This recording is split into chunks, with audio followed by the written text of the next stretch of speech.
Muy buenas noches, señoras, caballeros, bienvenidos al Gato al Agua. Hoy es 11 de marzo y desde el 11 de marzo de 2004, todos los 11 de marzo, recordamos los terroríficos atentados que cambiaron el rumbo de la historia de España.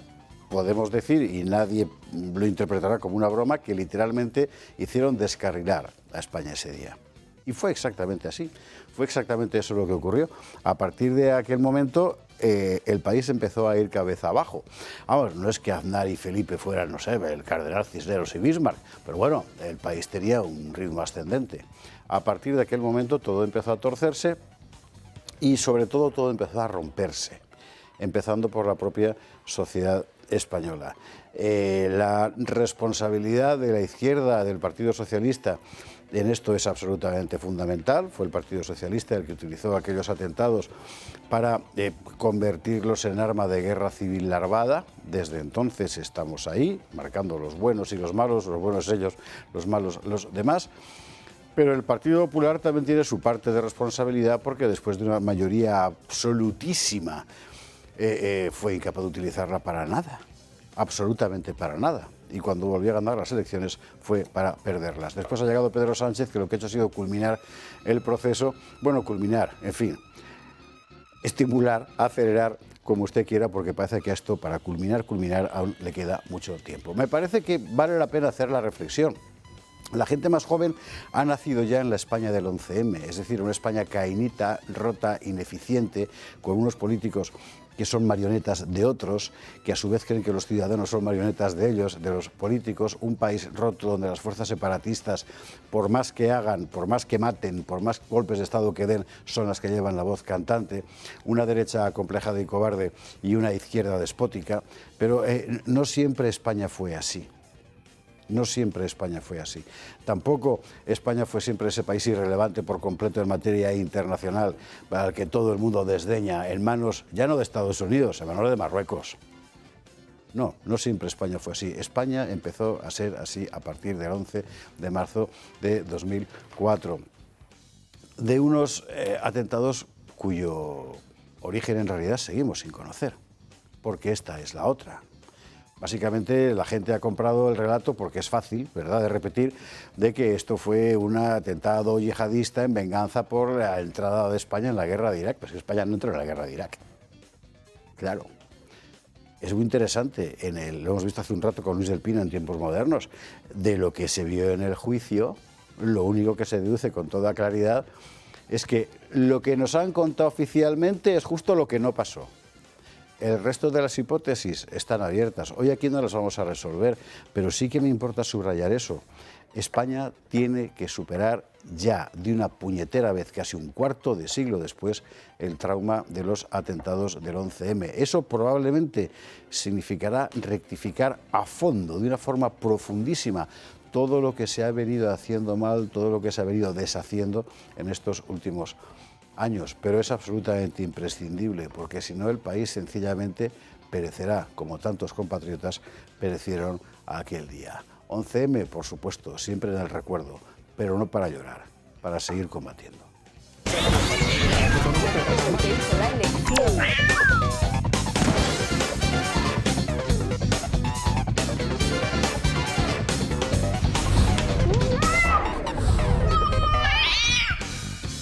21:48, casi 49, 20:48 en las Islas Canarias, y hoy ha pasado muchísimas cosas, como siempre. La verdad es que llevamos unos días que son como para descansar, ¿sabe usted? En fin, pero sabemos que, entre otras cosas, que está jugando el Madrid con el Manchester, que son unos ingleses. Lo más probable es que usted esté viéndonos ahora en repetido, con lo cual, si es usted del Madrid, pues que lo haya disfrutado mucho. Si es del Manchester, según titulares. Vamos a recordar el 11M, vamos a repetir lo de siempre. Seguimos queriendo saber qué pasó de verdad, porque lo que todos sabemos es que lo que nos han contado no es lo que pasó. ¿Por qué apareció una mochila que no tenía nada que ver con las que se pusieron en los trenes? ¿Por qué apareció una furgoneta llena de cosas que no tenían nada que ver con lo que pasó en los trenes? ¿Por qué se juzgó a gente que tenía muy poco que ver con lo que pasó en los trenes? ¿Por qué se llevaron los trenes? Que es que se los llevaron y los escondieron y aparecieron años después. Todas esas cosas y alguna más. Luego Pedro Sánchez ha hecho hoy un montaje de estos. Vamos a ver. Atentos, aquí lo veníamos contando, la jugada estaba muy clara, se trataba de recuperar otra vez la escenografía de la gran confrontación, la extrema derecha que amenaza a España, y entonces viene Super Pedro, dispuesto a, con los calzoncillos fuera como Superman, dispuesto a enmendar. Esto empezó con lo de Sara Santolaya, la cosa absurda a la que esta pobre mujer se ha prestado. Y luego lo que ha sacado hoy Pedro Sánchez, que es el odio, pero odio con H. Odio con H. ¿Por qué con H? Porque dicen que es la huella del odio. Vamos a ver, el palabra en español es incomprensible, de tal forma que la gente ve odio con H y lo está leyendo a la andaluza. O sea, jodío. Pedro, jodío. Claro. Bueno, en fin, contaremos esta aventura. Para aventuras, la que están sufriendo los 3 agricultores, eran 4, uno se suicidó, encausados por los incidentes de la Aljafería de Zaragoza, para los que la Fiscalía pide 15 años de cárcel. 7 para uno, las otras 2 penas, exequo para los otros 2. Vamos a hablar con ellos. Vamos a ver,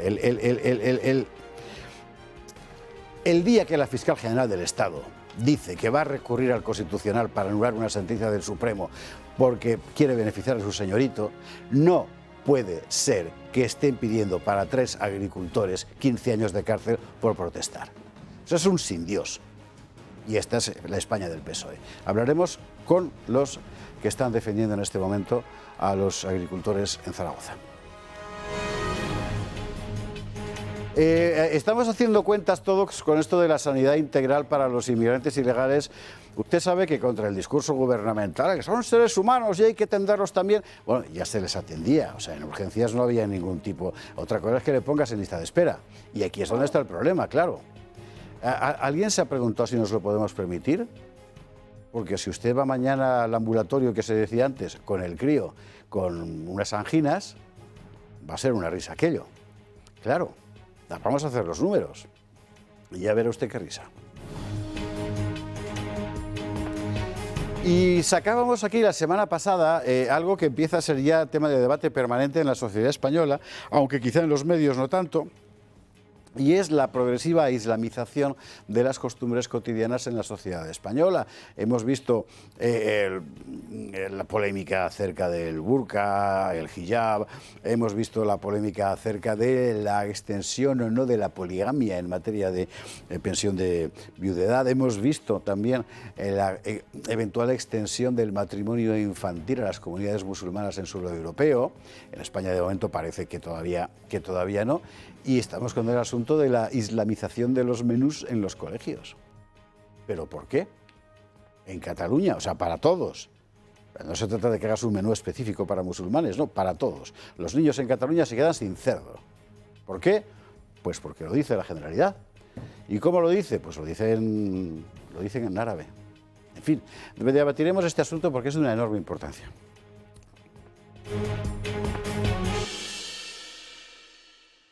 Y antes de presentar a nuestros contertulios, quiero dar una buena noticia. De momento es buena. Otra cosa es que, en fin, que llegue finalmente a buen puerto para cualquier autónomo.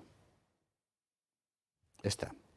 Porque Bruselas puede que actúe contra el gobierno español. De momento ya le ha llevado a los tribunales. Tenemos ahí, quilicua. Bruselas lleva a los tribunales la negativa de Hacienda española, de eximir de IVA de los autónomos, en concreto a partir, solo a partir, es lógico también. Quiero recordar que estaba la cifra en 850 euros al mes de facturación, como es enteramente lógico. Es que en España Hacienda quiere seguir cargándoles el IVA contra la normativa europea. Bueno, Bruselas va a llevarlos a los tribunales y veremos en lo que acaba, pero en todo caso esto es una cosa que usted debe saber, porque en fin, al final hay algún juez justo en Berlín o en Bruselas o donde sea. Veremos cómo acaba la cosa. Y lo veremos con los contertulios de esta noche, que son don Ignacio Dieces. ¿Cómo estás? José Javier, pues muy bien, encantado de estar aquí, estar con todos los telespectadores. Para mí es un privilegio, como siempre, poder estar aquí. Bueno, 11 de marzo, 22º aniversario del atentado terrorista. Yo he tenido el privilegio y la suerte de poder estar hoy en el Parque del Retiro homenajeando a las víctimas y recordando este atentado terrorista. Sí que quiero subrayar que el testimonio de las víctimas es de hartazgo y de rechazo absoluto a este gobierno, que ha marginado a las víctimas del terrorismo mientras enaltece a personas que han sido condenadas por terrorismo, y me refiero en concreto a la ETA, porque hoy también se ha hablado de la banda terrorista ETA. Dicho esto, José Javier, si me lo permites, alguna cuestión más. Continuamos de campaña electoral en Castilla y León, llenamos todas las plazas. Hoy en Burgo de Osma, y impresionante esa adhesión constante de los castellanos y leoneses hacia Vox y a Santiago Abascal en particular. Y luego, otro apunte, ayer se derogó la nefasta y liberticida Ley de Memoria Democrática de Baleares, a instancia de Vox. Pero ¿qué ocurría afuera, en los aledaños del Parlamento de Baleares?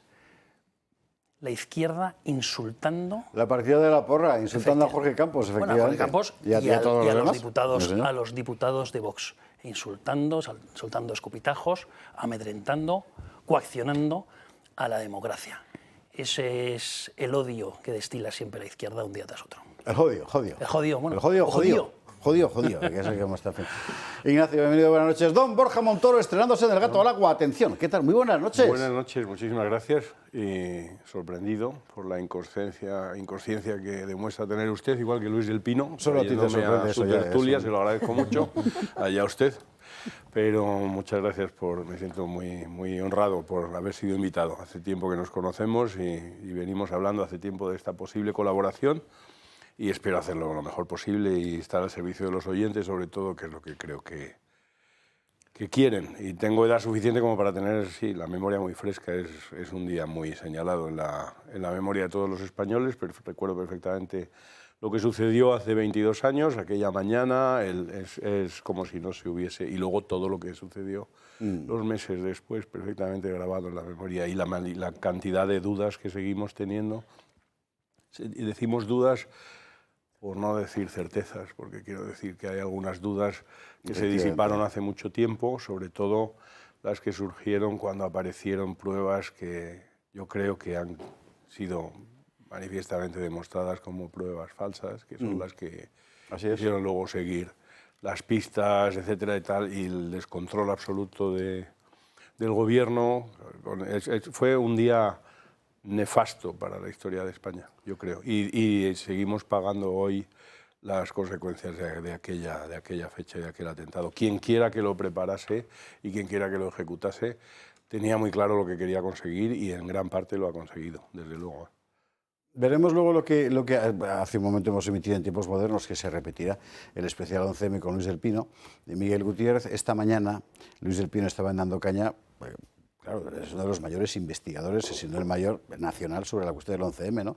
Y luego recordaremos algunas de las cosas que he dicho esta mañana. Antes, Borja Montoro es que siempre trae cosas dentro. No siempre. O sea, atentos a lo que ha hecho. Esto para yo lo pensaba sacar el viernes en El Gato de los Húsares, pero ya no. Es que claro, me lo ha traído. Mire usted qué cosa más impresionante.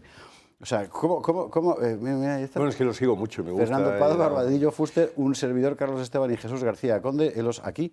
Oye, qué preciosidad. Bueno, yo no, pero los demás sí. Qué bonito, joder, mil gracias. Van a llorar, el viernes. Es un placer, me alegro de que le haya gustado. Borja, bienvenido, buenas noches y muchísimas gracias. Doña Marcela Rigia, buenas noches, ¿cómo estás? Buenas noches, muy bien, encantada de estar aquí. También recuerdo este día, aunque sea joven, me acuerdo perfectamente del 11M, las manifestaciones que se produjeron después en las que participé, de esos días lluviosos y de las elecciones que nos aplazaron en España. Y hoy es un día para recordar a las víctimas, efectivamente, para no olvidar. Y ya no es tanto si hubo manipulación de pruebas o no, o sea, es cómo se llevó la causa, ¿no? En general, cómo desaparecieron trenes, que lo hemos visto ahora sin quitar peso al mayor atentado que sufrió España, que fue el 11 de marzo, ¿no? Sin perjuicio de ello, pues es verdad que lo hemos visto ahora también, que han desaparecido determinadas pruebas en otras investigaciones de accidentes españoles, ¿no? Pues esto fue horrible, es una cosa para no olvidar y por supuesto, para que se esclarezca por completo. Hablaremos de esto hoy, tanto de lo que pasó, como de lo que se juzgó, como de los efectos y de lo que se está repitiendo, porque es evidente que en el caso de la Rieda de Valencia, por ejemplo, la izquierda ha intentado exactamente la misma operación. En fin, políticamente hablando, quiero decir. Marcela, bienvenida, buenas noches. Y vuelve al gato al agua don Arturo Moreno. ¿Qué tal? Por fin ha descendido desde las mañanas, porque con Natalia se está mejor, pero oye, en todo caso... Pero sigo, vamos, que voy a volver por las mañanas y cuando me invites aquí al gato, pues encantado. ¿Qué tal? También. Muy buenas noches. Bien, pues aquí estamos, hombre, con un día de recuerdo de un acontecimiento que marcó la historia de España. Desgraciadamente se truncó la vía democrática, se truncaron el rumbo histórico de España. Yo creo que era bastante certero hasta esos momentos y bueno, pues a partir de ahí pues se abrieron una serie de cuestiones que yo creo que han sido muy negativas para este país, ¿no? Y nada, y todos me imagino que recordamos ese día donde estábamos y también recordamos que las paredes entre los movimientos terroristas son muy cercanas y muy débiles, ¿no? Y ahí eso da indudablemente pie a hacer muchas conjeturas, ¿no?, de lo que pasó realmente, ¿no? Arturo, bienvenido, buenas noches, muchísimas gracias. Y nosotros, antes de nada, querríamos empezar el programa con un asunto que está en las conversaciones cotidianas, y es lógico porque es nuevo. O sea, no había pasado antes que tú llegaras un día casi y te encontraras con una carta del colegio o con una circular de la Consejería de Educación correspondiente diciéndote que a partir de ahora en la guardería de tu niño ya no habrá cerdo. Porque, cuando preguntas, porque eso no te lo ponen en la circular, te dicen que es o bien por el Ramadán, que esto sí lo han puesto, o bien porque hay muchos niños musulmanes. La semana pasada veíamos con Elena Ramallo el asunto, que no deja de ser bastante escandaloso, pero bueno, es legal, de que España esté pagando pensiones de viudedad a las diversas mujeres de los polígamos senegaleses, mauritanos, marroquíes, etcétera, que aquí fallecen porque hay convenios entre los dos países. No pagamos 3 pensiones, felizmente, sino que la que hay se reparte entre las 3. Pero eso significa abrir nuestro ordenamiento jurídico a algo que nuestro ordenamiento jurídico prohíbe. Tenemos el caso concreto que está ocurriendo de los matrimonios infantiles, por ejemplo, en el Reino Unido, donde se han prohibido lo que están haciendo los pakistaníes particularmente, porque son los que más es marcharse a Pakistán, casarse allí con la niña y traerla ya convertida en mujer aquí, bueno, esposa quiero decir, a Europa, y entonces no se puede hacer nada. Están pasando cosas que hay que empezar a pensar. Porque la gente, Dios, intuitivamente dice, esto no puede ser. ¿Pero por qué? No puede ser. Bueno, pues me parece que es muy importante saber lo que está pasando y dar razones. Y respecto a esto, precisamente, escribía recientemente Juan Carlos Corbera, el presidente de la Fundación Educatio Servando, un texto muy interesante a raíz de esa prohibición de la Generalidad de Cataluña de que pues, se sirva cerdo en los menús escolares, de que haya música y baile en los colegios durante el Ramadán, para no ofender, y todas esas cosas. Juan Carlos Corbera, muy buenas noches, ¿cómo estás? Buenas noches, José Javier, muy bien. Vaya papelón, ¿eh? Cada día tenemos una cosa nueva. Un desafío nuevo, efectivamente. Así es, bueno, pues nada, muy contento de volver, ya hacía tiempo que no venía. ¿De verdad? Y bueno, pues con estas cuestiones que van surgiendo cada poco tiempo, ¿no? Estos de los menús, pero no sé si habéis caído en la cuenta de que la semana pasada, creo que ha sido, el Ayuntamiento de Barcelona ha sacado una guía titulada, que ha distribuido en los colegios de la Generalidad Catalana, titulada Orientaciones para los centros educativos durante el Ramadán. Sí. Y entonces en estas guías pues recomiendan, como bien recordabas tú ahora, pues que se adapten las actividades escolares teniendo en cuenta que los niños musulmanes tienen hacen el Ramadán y tienen ayunos, que los chicos que coman naturalmente pues que mantengan en un espacio un poco diferente para no molestar a los alumnos musulmanes que están ayunando, que se tengan en cuenta en las actividades deportivas pues que durante el ayuno los alumnos musulmanes quizá no tengan la misma capacidad física que tienen. Es decir, una serie de cuestiones que lo que claramente ponen de manifiesto, unidas con otras, porque dices lo de los menús, en colegios de Ceuta es obligatorio ya el menú halal para todo el mundo. Pedro Sánchez felicita la Navidad diciendo felices fiestas. En la Comunidad de Castilla-La Mancha, en el calendario escolar se sustituyen las vacaciones de Semana Santa y las vacaciones de Navidad por vacaciones del solsticio de invierno. Es decir, los belenes cada vez están más perseguidos en los centros. Lo que percibimos en las escuelas es que hay cada vez una mayor presión por incorporar unos usos, unas costumbres que están vinculadas a la religión musulmana, no bajo la capa de una supuesta libertad religiosa, que todo el mundo estamos de acuerdo, que está protegida en la Constitución, pero utilizando ese esquema para verdaderamente actuar con una agenda ideológica detrás, porque lo que se hace es que se utiliza la religión musulmana para ir en contra de la religión mayoritaria en España y, de paso, intentar resetear la cultura que va íntimamente relacionada a la religión, porque evidentemente la religión católica ha consolidado una cultura, ha consolidado una patria, unas raíces.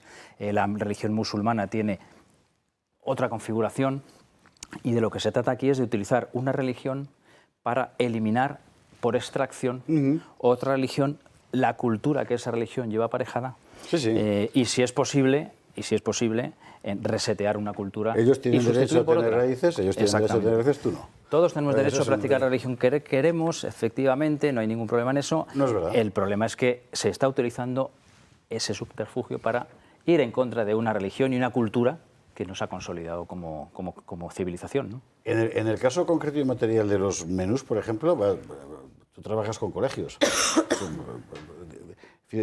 Coordinas varios. ¿Cómo se...? Bueno, pues la ley la normativa que ha puesto, que se ha aprobado el año pasado, el 25, que empieza a ponerse en marcha el mes que viene, en el año 26, y que tiene un par de años de adaptación, ya no sabe cómo se desarrolla. Sabéis que la educación está transferida a las comunidades autónomas, que tienen después su desarrollo. Y será como en todo, vamos a ver cómo se va desarrollando esta ley, pero lo fundamental es que establece la obligación a los centros, a priori, de establecer menús adaptados por cuestiones sanitarias, que evidentemente se hace en todos los centros, alergias, intolerancias, etcétera. Evidentemente esto se hace ya desde hace tiempo y, por supuesto, se mantiene, pero incorpora dos nuevas posibilidades para alterar el menú escolar. Una por razones éticas y otra por razones religiosas. Soy vegano. Exactamente, un vegano, un vegetariano, un... Pero estamos hablando musulmán. de niños, ¿no? Estamos hablando de escuela, claro, escuela obligatoria, Es que, concertada. yo en fin, Sí. Cuando yo era pequeño, los niños sí que podían comer carne en Cuaresma porque eran niños. Bueno, a ver, un colegio que tenga un ideario católico dice en Cuaresma, pues en lugar de poner el pescado el jueves, pues lo pongo el viernes y ya está, porque hay que poner pescado un día a la semana, ¿no? Pero de lo que se trata realmente, y se ve, hay una de normativas y de intención, claramente es una cuestión ideológica para sustituir una religión y unas costumbres y una cultura por otra. No es tanto la libertad religiosa que todo el mundo tiene derecho. Perdona que te corte, muy importante, has dicho un colegio católico, claro, obvio. Es que ahí sabes dónde escolarizas a tu hijo, ¿no? Pero es que aquí nos lo están obligando en una supuesta... Claro. Es que eso es un dato importantísimo. En una supuesta educación donde la libertad de religión está para todos, entonces tampoco hay pescado en Cuaresma el viernes. O sea que, sí, está claro. Cuando un padre toma la decisión de llevar a un hijo al colegio católico es porque espera que el viernes de Cuaresma no coma carne. Sabe lo que hay. Claro. De todas formas, yo me pregunto, ¿qué diríamos si cualquier ayuntamiento o comunidad autónoma hiciera una guía de orientación para enseñar a los alumnos lo que significa la Cuaresma? ¿Qué es el ayuno? ¿Qué es la abstinencia?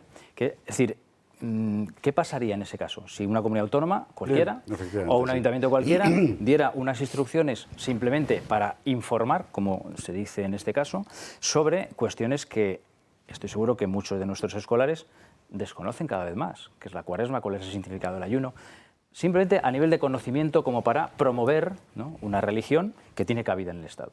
Bueno, yo estoy seguro que arderían las calles. Y sin embargo, pues con las otras religiones no ocurre, ¿no? ¿Cómo lo veis? Sí, el problema que yo creo que a veces se trata esto casi como un problema logístico, ¿no? Es decir, hay unos que resulta que comen otra cosa y tal. Es un problema que afecta absolutamente a las bases de la sociedad, ¿no? Es una cesión nuevamente de las sociedades occidentales, ¿no? Y además se desdibuja las señas de identidad de la nación, ¿no? O sea, ¿por qué nos tienen que imponer su cultura en vez de aceptar la nuestra, ¿no? Cuando estamos, digamos, jugando en campo propio, ¿no? Por decirlo de una forma futbolística, ya que juega el Madrid hoy. No sé, me parece que creo que en este tipo de cosas hay que ser más serios, ¿no? Porque además los motivos que dan, que es favorecer la convivencia, que promover la diversidad cultural, bueno, me parece que son al final que secuelas de un pensamiento débil, ¿no? De que hace tiempo que hemos dejado de pensar profundamente las cosas, de dónde procedemos, cuáles son nuestras señas de identidad, cuál es nuestra cultura y por qué nos tenemos que dejar contaminar por una cultura que es absolutamente contraria a la cultura que mantenemos en Occidente, ¿no?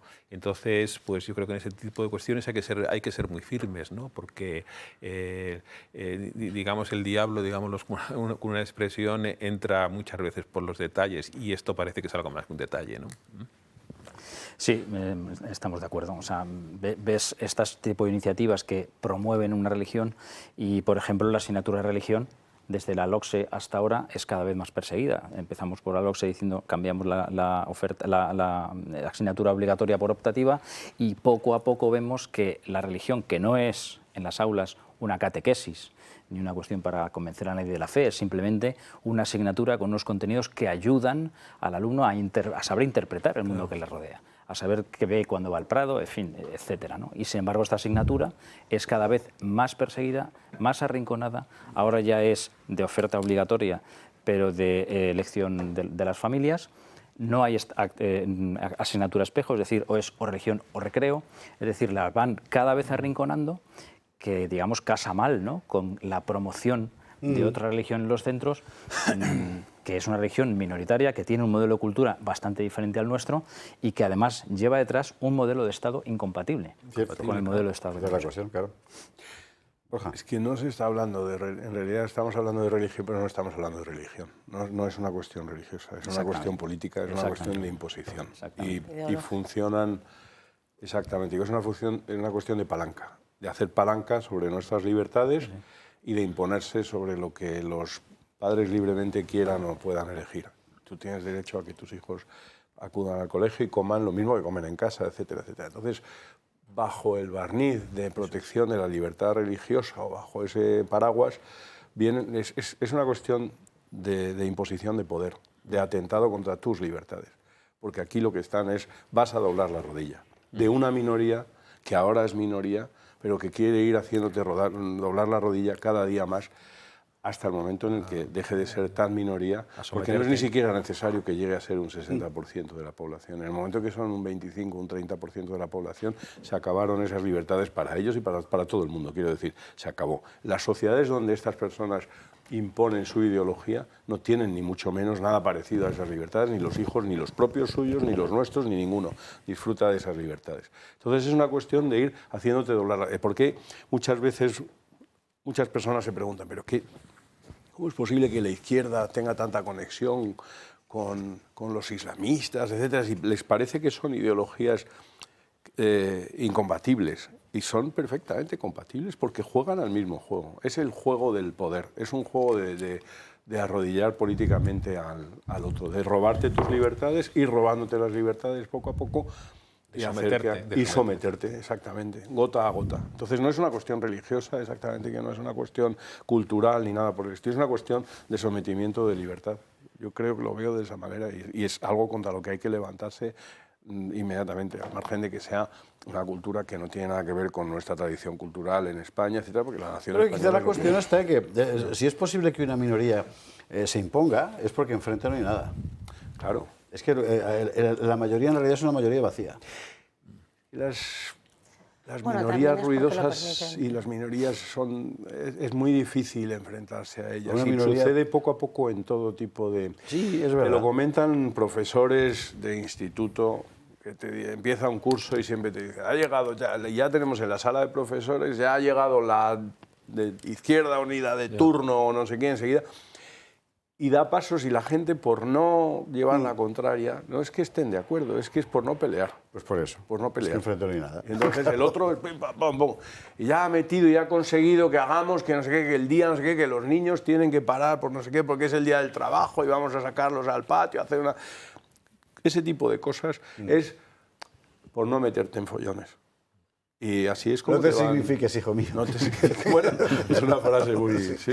Ignacio. Sí, o sea, yo lo veo de forma parecida. Vamos a ver, esto es la imposición del Gobierno de España a los colegios públicos en España para el menú halal. Es decir, de acuerdo con las normas islámicas de los alimentos. Eso es la imposición que está planteando el Gobierno de España a todos los colegios públicos en la geografía nacional. Es decir, es atacar frontalmente a la cultura nacional española, a nuestra tradición, a nuestras costumbres, a nuestra identidad, imponiendo el modelo multicultural. Hasta ahora pensábamos, y con toda la razón del mundo, que los extranjeros, los inmigrantes que venían a España, se tenían que integrar, que tenían que adaptarse a nuestra cultura y tradición. Pues ahora tenemos un gobierno que impone a los colegios públicos el menú halal. Somos ¿Qué es lo que, nosotros los que qué nos es lo que hay que tenemos que hacer? adaptar, ¿no? Pues medidas diametralmente opuestas. Fortalecer la comida y la gastronomía española, el producto tradicional español, el comercio local y de proximidad. Es decir, en las antípodas políticas de esta medida impositiva del Gobierno de España a los colegios públicos de acuerdo con una costumbre y tradición islámica. Islámica tiene también unas connotaciones religiosas, sin duda. Bueno, pues si eso es lo que queremos, esto es lo que están trayendo. A mí me parece bien, antes lo que comentabas de ¿qué os parecería que unas regiones españolas fomentaran o hablaran de la cultura o de la religión católica? Ningún problema. En este suelo, en esta nación, en la geografía nacional, se ha hecho durante siglos, sin ningún tipo de problema. Lo que pasa es que el problema es que sí que habría problema, ¿no? Entonces, No, sí, bueno, sí, por Esa es la la izquierda, cuestión. y por los Cuando eres el neofilas, y director del por los, colegio, sí, claro, por los Claro. neofilas del Partido Pero Popular. vamos, que es Pero- verdad que no es, estoy de acuerdo con Borja, bueno, y en general, ¿no? No es una cuestión religiosa la que estamos tratando aquí, es una cuestión evidentemente cultural. Es una cuestión de vaciar de significado un legado, una patria, lo que significa unas tradiciones, porque uno nace donde nace y es responsable de heredar un legado y de transmitirlo a los demás. Entonces, porque esta es y además es una función fundamental de la escuela, ¿no? Heredar un legado cultural, heredar un legado patrimonial, histórico, de humanidades y trasladarlo a los demás. Entonces, si ese legado se diluye, no se gana libertad. Lo que ocurre es que se pierde identidad. Y cuando uno no tiene identidad, es perfectamente Dominable. factible que otra identidad se proponga y si tiene las herramientas del Estado, se imponga, ¿no? Esa es la cuestión de fondo, no es un tema religioso. Yo estoy de acuerdo con esa cuestión de fondo y está claro que hay una intención de quitar las raíces de nuestra nación en ese sentido. Estoy de acuerdo, pero también estoy de acuerdo con lo que apuntaba Ignacio, el tema impositivo. O sea, aquí lo que hay es un claro ejemplo de desigualdad, porque tenemos que verlo desde dos planos. Tenemos que verlo desde el plano del colegio público y desde el plano de un colegio concertado o privado. Claro. O sea, es decir, yo, si llevo a mis hijos a un colegio público, que supuestamente es neutral, aconfesional, y entonces ni hay pescado en Cuaresma, exacto, el viernes, ni hay comida halal, no hay nada. Entonces, esto lo que hace es un quiebro directo al principio de igualdad. O sea, no hay principio de igualdad. El tema es que esta gente pone su vara de medir siempre a su favor, o sea, siempre es hacia ellos, porque cuando tú das privilegio a una minoría, por supuesto, pero me da igual si es minoría, mayoría o tal, pero das privilegio a una determinada conciencia religiosa en deficiencia de otras o perjudicando otras, ya estás quebrando ese principio de igualdad del artículo 14 de la Constitución. Y por deferencia, pues el artículo 16 que habla de este Estado aconfesional, y entonces ya eso lo has quebrado por completo. Eso en un colegio público. Ahora bien, tú llevas a un colegio, a tus hijos a un colegio concertado o privado, pues oye, tú lo eliges, tú lo pagas y tú esperas. Por eso también hay mucha reacción en muchos padres que eligen colegios privados de cuando no se cumplen los requisitos. Sí, eso es así. Que un padre espera, ¿no? O sea, el tema es que, tal y como está ahora mismo desarrollada la ley, no discrimina si es para un colegio estatal, si es concertado, público, aconfesional o confesional. Es una ley también lo quieren hacer en los para hospitales, todos, ¿no? En los hospitales también lo quieren hacer, igual, ¿no? Entonces, claro, en un menú hay que conocer, no sé quién habrá hecho las leyes, ¿no? Pero hay que conocer lo que ocurre en un menú escolar. Hablamos de niños desde 1 año hasta los 18, con 1000 comidas al día. un colegio de línea 4, por ejemplo, de 4, son 1.000 comidas al día. Ya es bastante complicado gestionar lo que necesariamente hay que gestionar, que son las alergias, las intolerancias de cabeza y más. Va uno por la mesa de un comedor y está lleno de pegatinas de colores porque identifican las intolerancias con... Si además ahora tenemos que atender a cuestiones religiosas y éticas, no, yo soy animalista y resulta que una niña o un niño con 13 años, no, yo soy animalista, me da mucha pena que maten a y yo no quiero comer ningún tipo de carne ni de... Bueno, entonces, ¿qué hace el comedor escolar? Es un tema muy grave, pero un tema muy tonto también, porque es que somos muy tontos. Es decir, porque esto, claro, dice, oye, Mohamed, vente para España, que hay menú a la carta también, ¿no? Sí, sí. Es que, Exacto. Aquí es que te lo ponen todo, y además la sanidad también. Por cierto, mamá, que tiene un problema, yo lo veo muy difícil de implementar esto, muy difícil, ya veremos a ver después, como tantas cosas que se hacen, de que luego son imposibles de implementar, ¿no? Bueno, ya veremos a ver poco a poco, y verdaderamente colegios que tienen un ideario, ¿cómo compatibilizas esto con la protección que la Constitución te da para tener un ideario? No, es que es incompatible. Bueno, por eso. El asunto está en la calle y estará cada vez más. Y así que hay que ir empezando a pensarlo ya, y proveerse también de argumentos para decir, oye, yo soy de aquí. Aún. En fin. Juan Carlos Corbera, gracias mil. Gracias a vosotros. Nos vamos a la publicidad y a la vuelta. Antes de entrar en materia política, esto en realidad sí que es materia política. O sea, lo de la Aljafería, lo del juicio a los agricultores por el asalto, que no fue asalto, en fin, por los altercados de la Aljafería, me parece que es una cosa... No se está enterando nadie de este asunto. O sea, 15 años de cárcel les piden. Al mismo tiempo que quieren dejar sin sanción al antiguo fiscal general del Estado. Es un país que está cabeza abajo. Vamos a la publi y a la vuelta lo vemos. ¿Sabías que las horas más caras de la electricidad son justo cuando más la necesitas? Mañana y noche la luz se dispara y tu factura también. Con el nuevo modelo de autoconsumo remoto con baterías de comunidad solar, almacenas la energía que producen tus paneles situados en un parque solar durante el día y la usas cuando el precio de la luz es más cara. Producción, almacenamiento y ahorro, todo en un mismo proyecto y listo para cualquier vivienda. Pisos y casas que no pueden instalar paneles en el tejado están de suerte. Únete al cambio y protégete de las subidas de la luz. Llama ya al 980 28 12 o entra en comunidadsolar.es.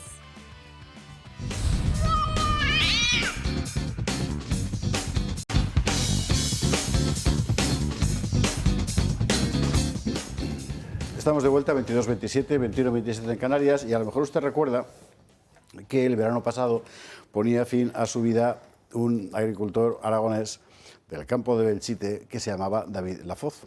Un chaval muy joven que se había significado muchísimo en todo género de cosas, por ejemplo, llevando su tractor a Paiporta a quitar barro, cuando la riada, y que se había significado muy particularmente en las protestas de los agricultores frente a la política comunitaria y a la política cipaya del gobierno español también. Sencillamente la vida le pasó por encima.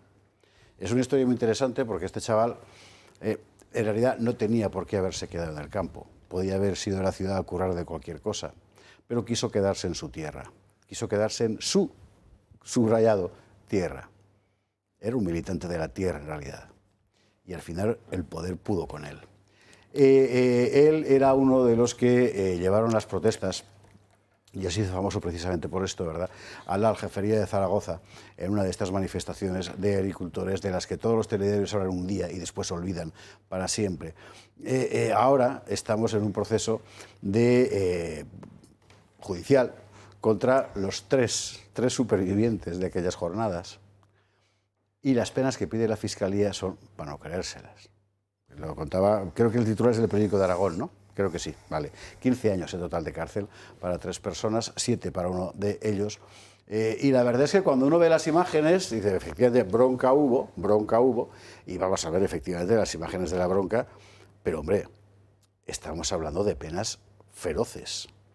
Estamos hablando de penas feroces, además, para una gente que realmente no tiene con qué afrontarla tampoco. No tiene una fiscal general del Estado que la proteja, por ejemplo. Tampoco tiene uno de esos jueces que, como ha ocurrido con un senegalés que violó a una niña el otro día, le ha condenado a unos meses de trabajos sociales. Es todo un contradios. En fin, ¿y ahora qué se puede hacer?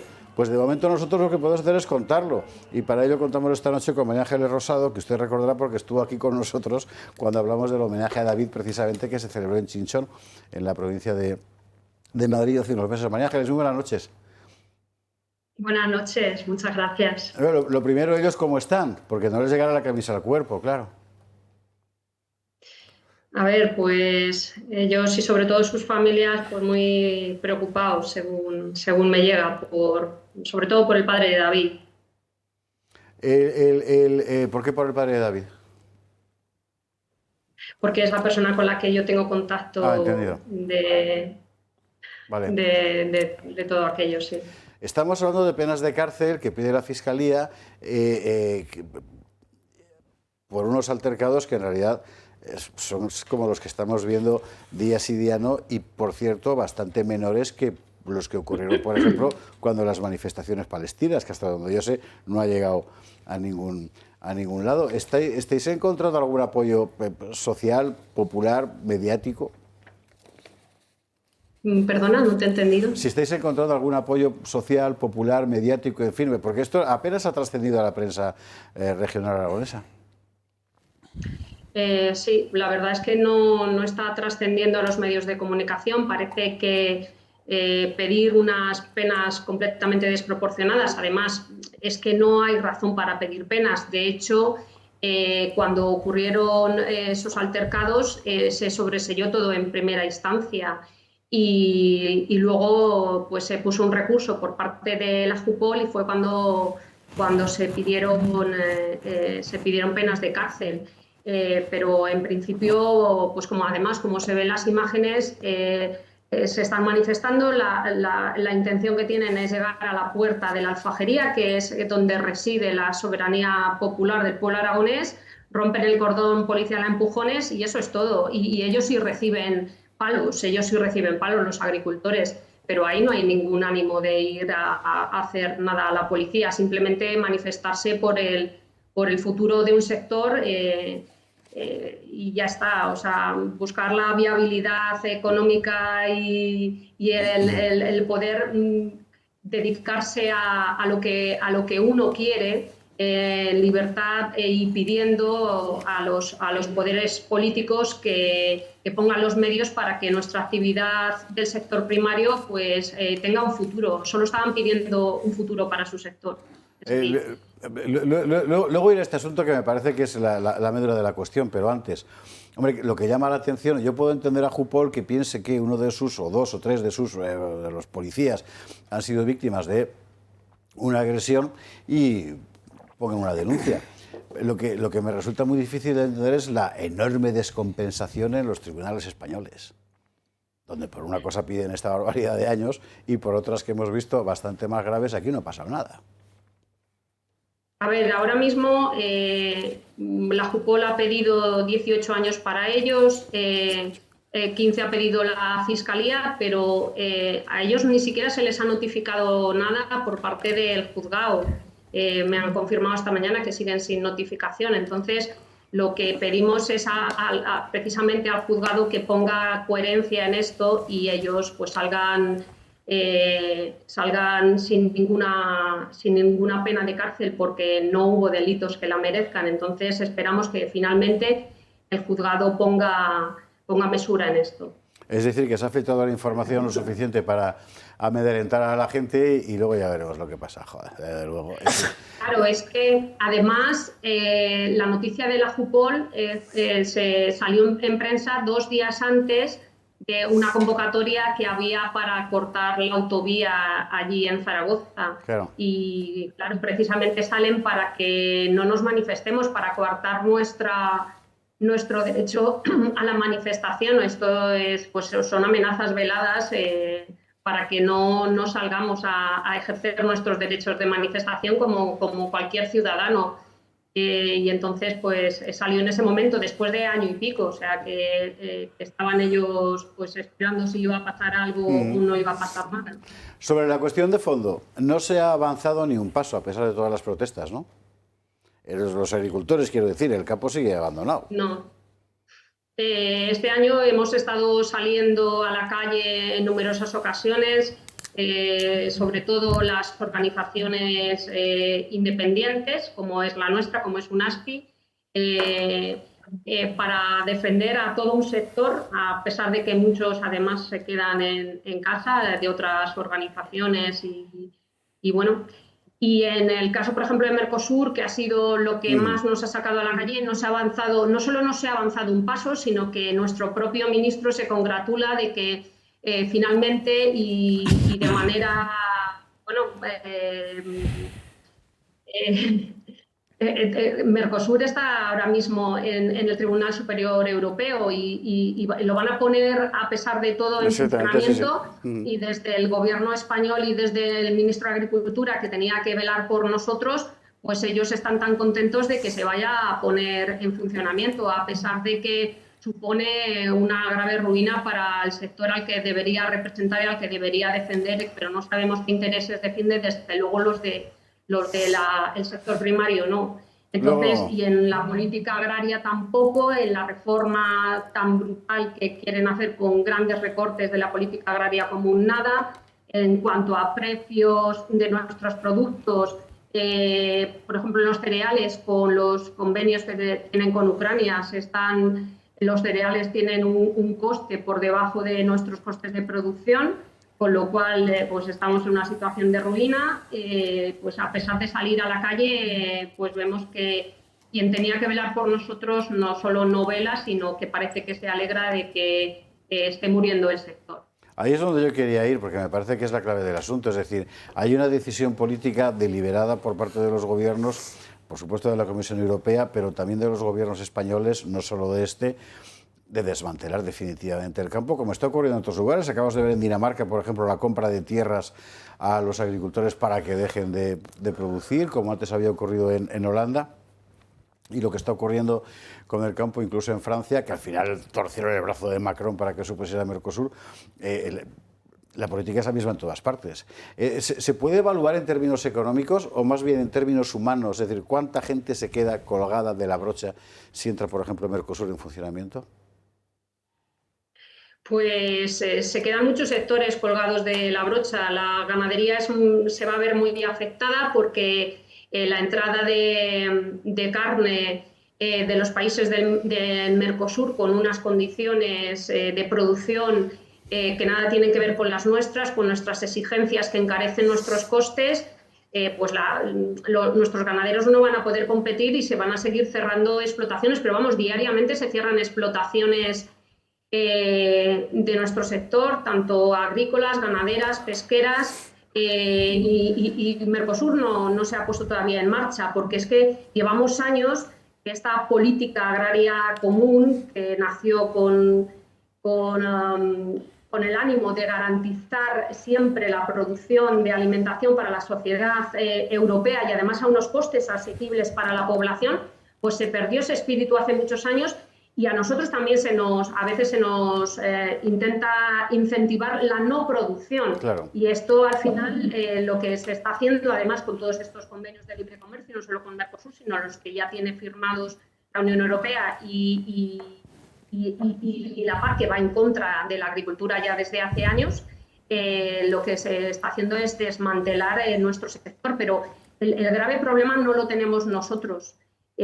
Lo tiene la sociedad, porque cuando la sociedad pierda la capacidad de darse de comer, cuando se pierda esa libertad que te da el tener alimentación en tu propio territorio, cuando dependamos del exterior para comer, vamos a tener un problema, porque además estamos viendo que en este mundo tan convulso, hemos visto situaciones como vimos en la pandemia, cuando se cerró el canal de Suez, ahora luego con la guerra de Ucrania, ahora sí, con o sea, vemos que en cuanto el comercio tiene un problema por una situación grave internacional, se para el comercio. Entonces, cuando se para en otros sectores, pues bueno, pero si estás dependiendo para comer del exterior y se para, pues tu población está abocada a pasar hambre, y nadie parece que es consciente de esto, que nunca se puede perder la capacidad como sociedad de darse de comer, y eso solo lo garantizamos agricultores,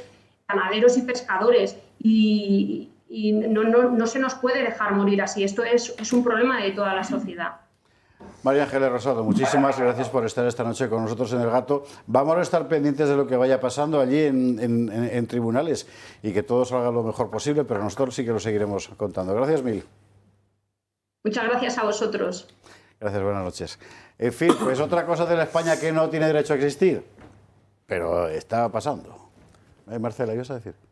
Bueno, a mí esto es que me parece un escándalo. O sea, la verdad es que yo creo que lo ha hecho muy bien María Ángeles, ¿no? Que lo que tienen que hacer es velar por ellos. O sea, tenemos unos agricultores, unos ganaderos y pescaderos, como bien ha apuntado ella, que no pueden más y que salen a protestar como cualquier otra persona que puede salir a protestar. Y lo que subyace aquí es que resulta que hay unas multas y unas penas completamente desproporcionadas, porque esto es completamente desproporcionado, la verdad, ¿no? Entonces, yo creo que el campo español está harto de ser tratado como el problema cuando la realidad es que son los que llenan nuestras mesas, ¿no? Entonces, perseguir a la agricultura, perseguir a la ganadería, perseguir a la pesca, es el camino erróneo. Lo que hay que perseguir son las políticas de Bruselas que, como bien ha apuntado María Ángeles, son las que con sus importaciones están hundiendo los precios de los españoles, están haciendo que cada vez nuestra calidad de comida sea peor, están haciendo que se cierren un montón de ganaderías y centros de producción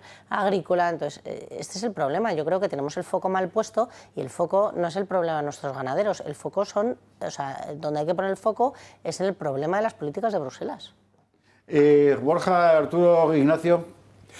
Yo estuve hace poco en una manifestación en Madrid, con tractores en el centro de Madrid, bajamos mi mujer y yo a Colón y estuvimos viendo, y me sorprendió, la impresión que me llevé es que la reivindicación está muy atomizada. Hay un montón de asociaciones, de representantes, de agricultores de Cataluña, de Murcia, dentro de las distintas comarcas, cada cual te parece querer tener su pequeña... Hay 2 o 3 centrales, digamos, que representan a Saja, son algunos sindicatos que algo más mayoritarios, pero me da la sensación de que son 10.000 y no están unidas las voces y eso no es bueno para ellos. Yo les aconsejaría que entre todos ellos, porque tienen una reivindicación muy justa y ahora mismo, si quieren hacer verdaderamente presión, les aconsejaría que se uniesen y que tuviesen un diálogo entre ellos, pero no me parece que vaya a ser fácil. Y el segundo problema es que incluso aunque hubiese una representación más centralizada y más nacional para todas las reivindicaciones que tienen, es muy difícil también ponerse de acuerdo con los agricultores franceses y el enemigo es uno, es lo que estamos diciendo, lo que estaba diciendo Marcela. La Unión Europea es la que está haciendo... La Unión Europea, cuando hablamos de la Unión Europea, es el gobierno de la Comisión Europea de populares y socialistas, porque aquí parece que es que de la Unión Europea habla como en tercera persona hasta Ursula von der Leyen, que dice, si fuera una cosa cuando habla de las nucleares habla de una cosa como si fuera una cosa. Es que Europa nos ha fallado, viene a decir, creo que la he escuchado decir algo así, parece un descaro. Entonces, claro, la Unión Europea hay que repetir siempre y dejar claro en qué consiste. Pero es un poder muy grande y frente a ese poder la resistencia está muy atomizada. Y luego yo a Jupol, que también hemos tenido más de una palabra en alguna ocasión a través de las redes por las manifestaciones en Ferraz, donde ellos reivindican y defienden mucho, bien, ellos tienen su punto de vista, pero me van a perdonar. Yo he visto las imágenes, hemos estado viendo, que se han estado poniendo en bucle mientras hay cosas que son indefendibles, efectivamente. Ahí hay un agente de policía que se queda sin casco, aislado, que se le cae, yo creo que es el micrófono que lleva, se le cae a la baranda del puente donde está completamente aislado. No le sucede nada. Quiero decir que en una manifestación de ultraizquierda un agente de policía pierde el casco y se queda aislado y es una persona que habría recibido severas amenazas, vamos, habría estado en situación de verdadero peligro. No es esa situación, es una melee incómoda y empujones. Solicitar penas, ese tipo de penas, por lo que yo estoy viendo en esas imágenes, si es que solicita por eso, me parece profundamente exagerado. Sobre la cuestión que está planteando Borja es muy interesante señalar bastantes cosas, y es la siguiente. Uno, para empezar, la PAC, o sea, la Política Agraria Común de ahora, de estos últimos años, no tiene nada que ver con la fundacional. La fundacional era garantizar que los productores agropecuarios europeos, después de la Segunda Guerra Mundial, pudieran seguir produciendo. no una terapia ocupacional como dice el imbécil de Ballín, sino que el suelo pudiera seguir ocupado por gente que siguiera sacándole fruto y, por tanto, garantizar el abastecimiento de los países europeos. A partir de un cierto momento, ¿qué pasa? Que empiezan grandes corporaciones agroalimentarias a producir fuera ganando dinero. Y eso cambia las cosas. Algunas de esas corporaciones están en algunas de las asociaciones que tú has mencionado, con lo cual ya rompe, para empezar, el mundo agrario. Tienes el que está en condiciones de ir fuera a producir, en condiciones, claro, más rentables, y por tanto olvida los de aquí. Y en los últimos años todo ha ido dirigido a eso. Es decir, el acuerdo con Marruecos acaba de firmarse, por otra parte, una ampliación hace apenas unas semanas, el Mercosur con Sudáfrica, etcétera. Todo va orientado expresamente a que aquí no se trabaje el suelo en términos agropecuarios, y, por supuesto, tampoco en materia de pesca. ¿Qué queda? Alguien que tiene dinero para paliar a la catástrofe. Y entonces esos que tienen dinero son los que a su vez dividen aún más el mundo de las asociaciones. O sea, que es un disparate. Es decir, yo creo que es un problema que no tiene... Todo esto que estoy diciendo es para darle la palabra a Ignacio, que no lo parece. Es un problema que desde la perspectiva sectorial no tiene solución. Solo tiene solución, creo yo, si hay una visión de Estado que dice el campo es importante por esto. Pero eso ya es una cuestión de políticos, ¿no? Eso es un quite por chicuelinas. Muchas gracias, José Javier. Evidentemente, lo primero es por dignidad nacional. Es decir, nuestros agricultores y ganaderos están hartos, están cansados de promesas que se han incumplido. ¿Por qué? Porque no tienen rentabilidad o la rentabilidad es sumamente escasa. Y por eso, por dignidad nacional, hay que proteger a los que cuidan, en este caso dan de comer a todos los españoles. Y además, porque desde el punto de vista estratégico de la propia soberanía alimentaria nacional, hombre, si destruimos, si desmantelamos nuestra producción nacional, seremos rehenes, y somos rehenes, evidentemente, de productores y producciones extranjeras. Y esto es un atentado evidente contra la soberanía alimentaria nacional. Eso no quita que todas las manifestaciones y todas las huelgas deben hacerse con estricto cumplimiento de la ley. A mí no me gusta que se golpee a las fuerzas y cuerpos de seguridad del Estado. Pero no hay duda que si estos señores fueran de extrema izquierda, de Bildu o inmigrantes ilegales, no tendrían la losa de esa posible pena. En España se ha condenado por menos pena a separatistas que dieron un golpe de Estado contra el conjunto de la nación, que querían romper la unidad nacional, que atacaron la soberanía e independencia de España, por menos años de lo que piden para estos señores. Para los que tiraron cócteles Molotov, normalmente la pena ha sido entre 2 y 6 años, repito, muy inferior a la que pide la Fiscalía para estos señores. Y esto, evidentemente, es desproporcionado y es una verdadera vergüenza. Pero la cuestión es verdad que nuestros agricultores y ganaderos y pescadores están hartos, están hastiados, no pueden más, no tienen rentabilidad sus explotaciones. Por eso todos los años se abandonan miles de explotaciones y también miles de hectáreas agrarias. Miles todos los años. Culpable, la Unión Europea, efectivamente, Pacto Verde Europeo, acuerdos comerciales y ahora, por ejemplo, Mercosur. Nosotros, desde Vox, hemos planteado que tenemos un rechazo total y absoluto a Mercosur, pero decimos, bueno, por lo menos que lo voten los españoles, porque existe una posibilidad, en el artículo 92 del texto constitucional, que aquellas decisiones políticas de especial trascendencia sean sujetas, sean sometidas a consulta pública.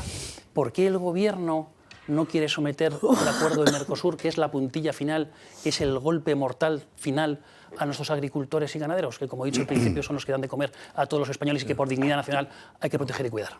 Cierra el tema, Arturo, y nos vamos a la pública. Yo muy brevemente, solamente decir que me parece un disparate la petición de penas, ¿no? Que naturalmente está fuera de lo normal, y dos, que me parece que somos unos irresponsables, porque con las cosas de comer que no se deben jugar, ¿no? No se debe jugar. Es el último resquicio que ya queda, que digamos es el pilar fundamental para mantener un cierto ya dentro de lo que está pasando en España, que la situación social, el malestar social es muy importante, pero ya como sabéis, los precios de la alimentación desde que lleva Sánchez en el poder han subido el 50%. 20%. Los sueldos de la gente son muy bajos y son precarios. El sueldo más frecuente son 1.200 euros, que coinciden prácticamente con el salario mínimo, y el sueldo medio son 1.500. Tal. Si además, como estaba contando Ignacio y Borja anteriormente, lo que hacemos es que se está produciendo una desertificación del campo. O sea, el campo se está convirtiendo en un desierto y la gente abandona las explotaciones familiares y no garantizamos la soberanía y la autonomía alimentaria, pues lo tenemos muy mal, porque vamos a depender de terceros y ya digo, que el margen de maniobra de las clases medias está al límite. Señores, a la publicidad y a la vuelta hablamos del 11M y no hay que dejar de hablar del 11M. Publi, lo vemos.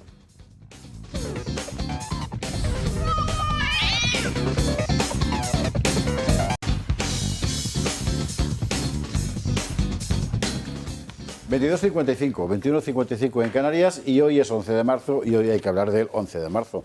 Aunque solo sea porque hay que tener presente que España no necesariamente tiene que ser la porquería que es hoy, que empezó a convertirse en esto un día concreto.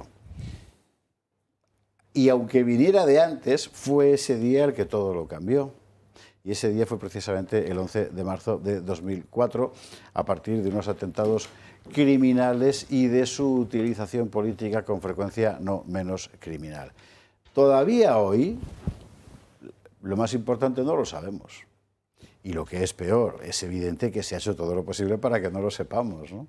Esta mañana Luis del Pino, que es uno de los grandes investigadores nacionales sobre la cuestión del 11M desde el principio, ¿verdad?, estaba en Dando Caña. Y lo que ha contado es tan interesante que nos hemos permitido coger un trocito de lo que ha contado para ofrecérselo a ustedes. Para entender qué pasó en el 11M, pues yo invitaría a que se fijen en algo que sucedió hace nada, en Adamuz. Estamos todos escandalizados porque la gente de Adif se llevó trozos de las vías de madrugada, sin permiso del juez. Todos entendemos que eso es una anomalía judicial grave.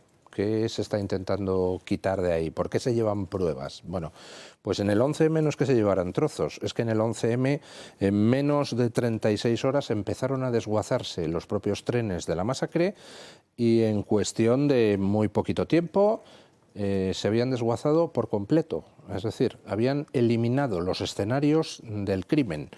Mandaron a quemar en un vertedero de Valdemingómez las pertenencias de las víctimas que habían quedado en los trenes, pertenencias que hubieran podido ser necesarias para hacer periciales. En el accidente del metro de Valencia, el juez conservó 2 años bajo la lona el vagón accidentado para que pudieran las compañías de seguros peritar aquello, como manda la ley de enjuiciamiento criminal. Bueno, pues en el 11M se pulieron los 10 vagones de la masacre, destruyeron los escenarios del crimen, ojo, sin orden judicial. Ningún juez se atrevió a afirmar que se destruyera aquello, entre otras cosas porque habría sido ilegal. Y entonces, después de haber destruido todos los escenarios del crimen, nos dicen que han encontrado una mochila en una comisaría de Vallecas, que nadie sabe cómo ha llegado allí, y que allí hay una bomba y que, por tanto, las bombas de los trenes eran como la de la mochila de Vallecas. Evidentemente, pues hombre, no hace falta ser muy listo para ver la superchería. Eliminas los escenarios del crimen y sacas otra bomba que nadie sabe de dónde ha salido de otro lado. A partir de ahí se construyó la versión oficial. El 11M no fue Al-Qaeda, el 11M no fue ETA, el 11M no fue ninguno de los que han sido condenados. Que, por cierto, como autor material hay un tío condenado. No sabemos quién puso las otras 11 bombas, aunque nos creamos la versión oficial. El 11M fue una versión oficial construida de la nada a partir de una mochila que apareció en una comisaría, con la mala pata de que esa mochila, que la improvisaron el propio día de la masacre, pues habían metido clavos, tornillos, tuercas como metralla. Y resulta que en las autopsias de las 193 víctimas del 11M no hay clavos, ni tornillos, ni metralla, en ninguna. Ninguno de los heridos del 11M, 1.300 heridos, tenía metralla terrorista. Tenían trozos de tren clavados, trozos de cristal, cosas así.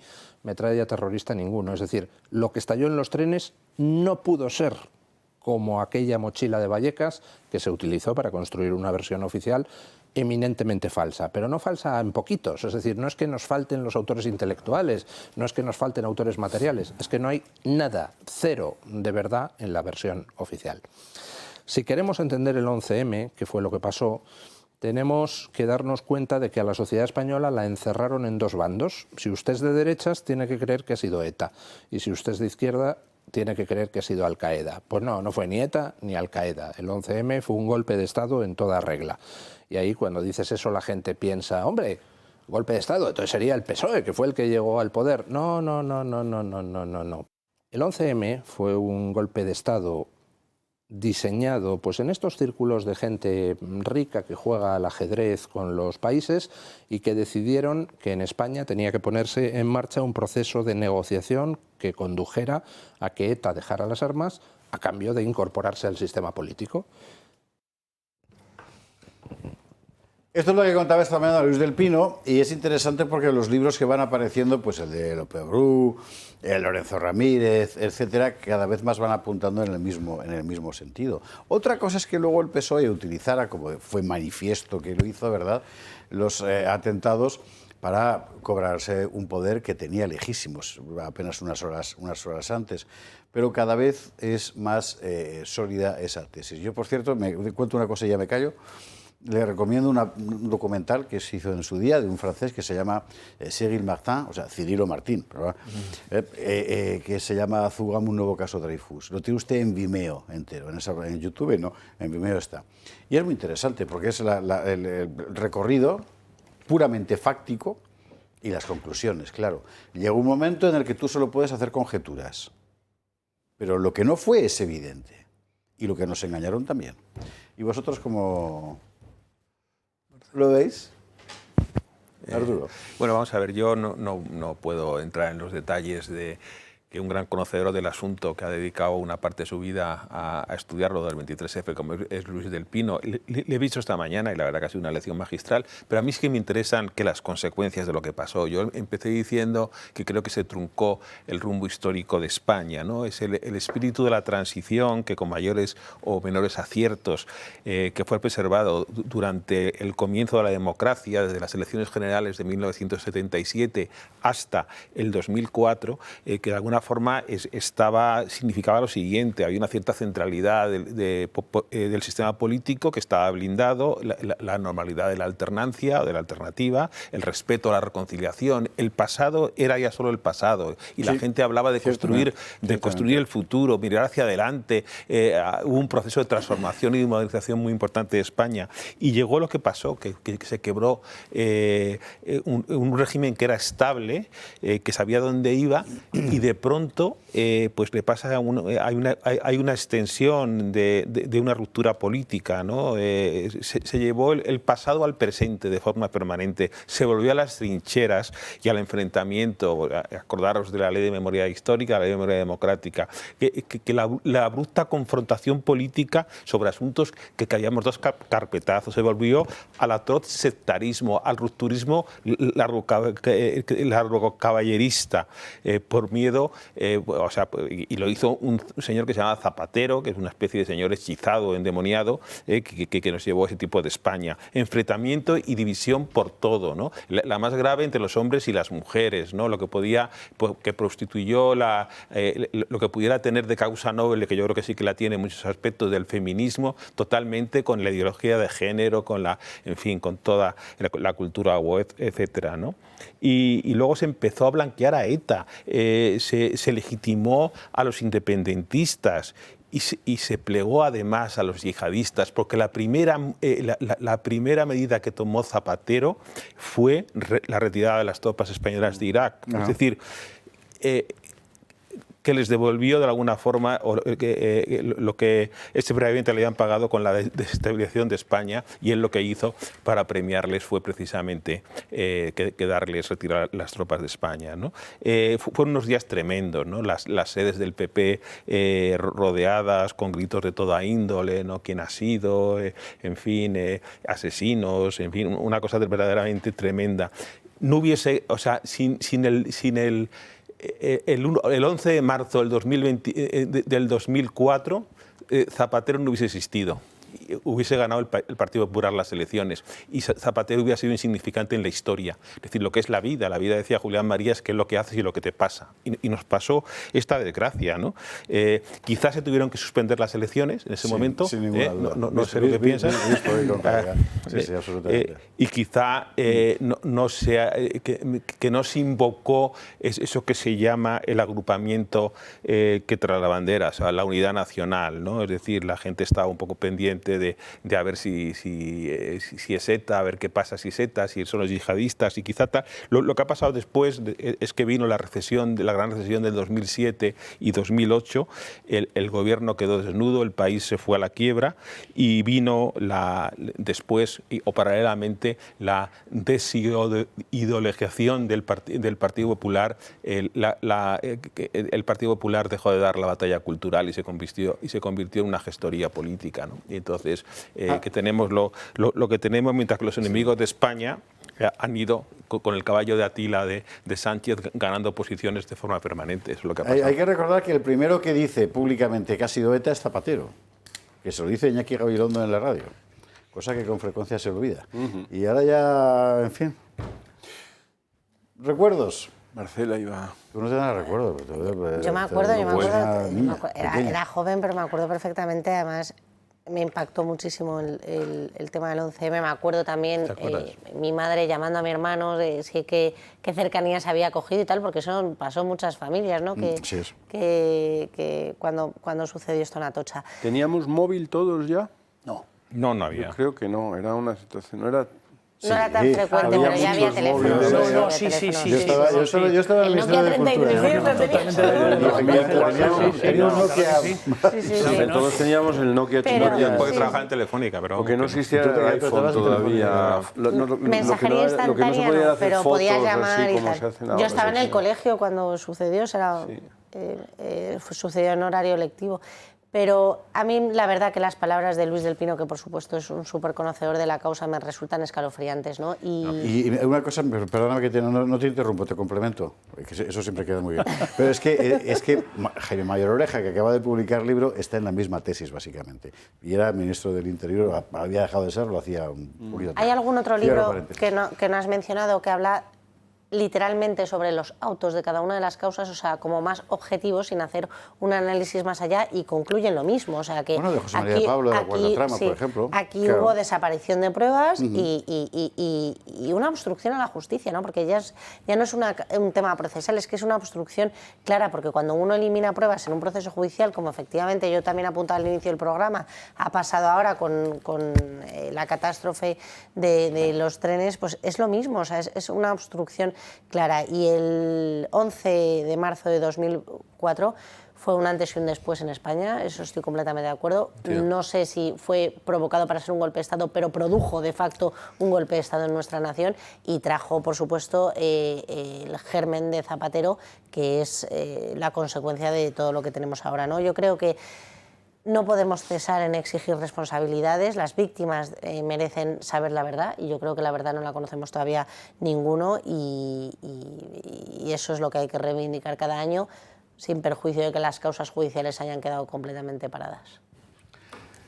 Ay, es enternecedor. Es decir, yo estaba en el colegio yo estaba también en el colegio cuando el atentado, cuando el de Carrero Blanco, y me acuerdo.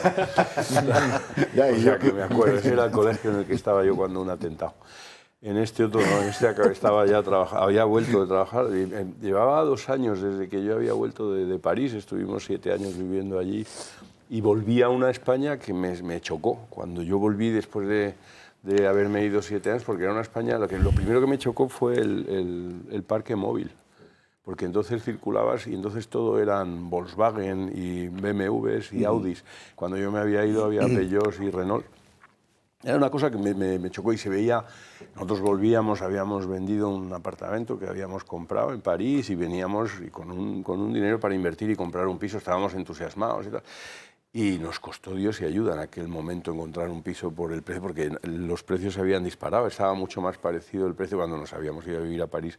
Era una diferencia de precios entre Madrid y París descomunal. Total, que quiero decir que la España a la que yo volví era una España muy distinta a la España que habíamos dejado. Era una España muy activa, se movía rapidísimo todo. El dinero en Madrid especialmente era una España donde todo se movía muy rápido, etc. Y al mismo tiempo en la calle me encontré inmediatamente, pues fue muy rápido, nosotros llegamos en octubre del 2002 y el 2003 pasó lo del chapapote. Y todo se puso en marcha. Entonces me encontré, y yo me encontré con esa izquierda activa en la calle, todo ese caldo estaba latente, era un caldo fabricado. Quiero decir que quien quiera que pusiese esas bombas contaba con una cosa, porque aquí hemos dicho, España se dividió. España se dividió, es verdad, pero hay que tener en cuenta los dos bandos que no son equiparables, porque tú puedes adjudicar el atentado a uno u otro. Yo no me creí nunca que fuese ETA inmediatamente a partir del momento, porque enseguida salieron las noticias sobre la mochila de Vallecas y enseguida aquello pareció que había algo que no funcionaba bien en todo esto. Entonces, pero quiero decir, la división no es equiparable porque una mitad de España reaccionó como se tiene que reaccionar frente a un atentado que ha matado a 200 personas, a 200 compatriotas. Entonces tú puedes dudar si han sido los enemigos que tenemos internos desde siempre, que podrían haber sido los terroristas vascos, o puedes decir que son los yihadistas porque te están acusando de haber intervenido en la guerra de Irak, cosa que puedes decir es falsa o no, pero en todo caso dices, nos han matado. Y son gente que viene de fuera a matar españoles. La culpa es de ellos, no es mía. Lo que no puedes es volverte contra el gobierno de la nación y ir a rodear las sedes del gobierno de la nación. Quiero decir que aquí hay la mitad de España, porque he oído declaraciones de alguien que siempre y lo dice, no, el pueblo español reaccionó de una manera ejemplar. Tal. No. Es interesante porque eso es memoria reconstruida en realidad. Eso no es verdad. El pueblo español, hubo una parte del pueblo español que reaccionó de una manera ejemplar y hubo una parte del pueblo español que reaccionó de una manera miserable. Y yo tengo que decirlo, porque si no mentiría. Hubo una parte del pueblo español que reaccionó de una manera miserable y eso es muy difícil de recuperar, porque a partir de ese momento estamos donde estamos. Hubo una parte del pueblo español que decidió que partía por la mitad del pueblo español y se enfrentó contra la nación, porque nos habían atacado a la nación española. Acabábamos de enterrar a 200 personas, 200 compatriotas de distintas ideologías, los habían matado, y los habían matado para intervenir políticamente. Es indudable que los habían matado con una intención política. Y hubo personas que colaboraron en esa masacre, porque para que todo funcionase necesitabas un caldo de cultivo que ya estaba funcionando, que ya estaba activado, y sobre eso inyectaste el detonante definitivo, es decir, la última gota de explosivo que hacía falta para que todo saltase por los aires. Y eso es lo que sucedió. Ni una sola encuesta electoral en el año 2004 daba la victoria al Partido Socialista. Ni una sola de ellas. Pero es verdad que en los últimos 3 meses bajó la Sí, pero yo discutía, tiene toda la razón, porque yo discutía en aquel entonces con un compañero de trabajo, que es un gran amigo mío, que entonces votaba a Zapatero, y sigue siendo gran amigo mío, a pesar de todo, porque ya no vota a Zapatero ni a esa. Pero discutíamos, la discusión que teníamos era si el Partido Popular iba a tener mayoría absoluta o no. Era el término de la discusión. Y en aquel momento, en el gobierno, las encuestas le daban 7 puntos de ventaja sobre el PSOE. Esto es. Eso era lo que había. El hecho que cambió el sentido de la historia de España fue exactamente este atentado terrorista, y desde entonces subieron al carro y ganaron los enemigos de España. Bueno, empezaron a ganar los enemigos de España, porque nosotros sí que les estamos dando batalla a toda esta gentuza.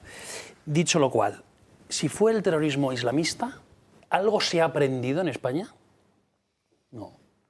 Desde el año 2004 hasta el año pasado, hasta el 31 de diciembre del año pasado, del 2025, más de 1000 detenciones de yihadistas vinculados con terrorismo. 1000. De hecho, ayer mismo en Melilla también se detuvo a una persona relacionada con yihadismo. Vale. ¿Y cuál es la política del gobierno en general con el islamismo? Antes lo hemos hablado. Fronteras abiertas. Aquí se sabe todo de todos nosotros y de todos los telespectadores, pero no se sabe nada de los miles de personas que entran en España todos los días de manera ilegal. ¿Cuántos de ellos ven con simpatías el terrorismo islamista? ¿Cuántos de ellos a lo mejor incluso son terroristas y no lo sabemos? ¿Por qué actúa así el Estado? Se adoptó la política de han vencido, nos inclinamos, retiramos nuestras tropas. No es lo que querían que hiciésemos, eso es lo que se... Y todo el mundo, todo el mundo, no quiero decir, una parte de españoles aplaudieron aquello, que es una rendición. Sí. Yo solamente una cosa que me parece absolutamente legítimo, que el gobierno de Aznar que pensara al principio que había sido ETA. Bueno, tú estabas trabajando tal, porque era habían encontrado una furgoneta llena de... Por sentido común, por historia, porque habíamos sufrido el terrorismo de ETA, el yihadista no lo conocíamos. Esto que dice Arturo es muy importante, y es el momento de decir también alguna cosa de las que uno aprendió en su vida. Y además Aznar había legalizado HB. Sí, ciertamente, gran error. Todos los servicios que estaban controlando el terrorismo islamista, todos estaban enormemente sorprendidos, porque los que ellos tenían controlados no eran, no habían sido. Esa es una de las... Y yo puedo decir que he hablado en aquel momento y después con gente del CSI, de la Guardia Civil, de la Policía Nacional, ninguno... ¿Cómo es que no lo vimos venir? Pues a lo mejor es que no estabais mirando al sitio. Claro. Hay una cosa que se deduce de lo que ha dicho Luis del Pino, que es quien quiera que pusiese la mochila, que es una mochila puesta a propósito para derivar la investigación en una dirección, evidentemente no tenía conexión con quien realmente atentó, porque si hubiesen tenido, si hubiese sido un gran complot, etcétera, hubiesen dicho, tenéis que poner una mochila con esto, habrían tenido el mismo explosivo, etcétera, y es evidente que eso no ha sido así. Entonces pusieron una mochila que estaba equivocada y que después se ha desestimado que estuviese equivocada porque no interesaba, porque es demasiado disparatado reconocer que todo aquello fue... Exacto. Entonces... pero alguien puso esa mochila. Es decir, eso no forma parte del atentado, sino de su explotación política. Claro, entonces, ¿quién actúa y a partir de qué momento se activa esa actuación tan rápida para decir, necesitamos esto? Y ahí es donde viene todo lo que estamos comentando, es decir, había un caldo político y hay alguien que dice, esto hay que sacarle un rédito político. Es terrible que con el mayor atentado de la historia de la nación se juegue con eso. Y con los cadáveres todavía en el IFEMA, allí tumbados. Que, por cierto, a mí siempre me gusta recordar que la sentencia condena 193 asesinatos no consumados y se le olvida 2 concebidos no nacidos que estaban en el vientre de sus madres. Efectivamente. Eso hay que recordarlo también. ¿Nos vamos a la publi? Sí, ¿no?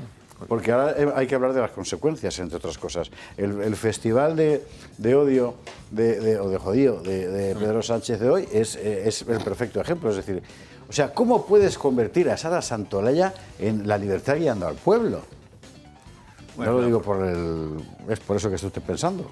O sea, solo un país muy enfermo puede acabar ahí. Pues ahí estamos. Publi, lo vemos.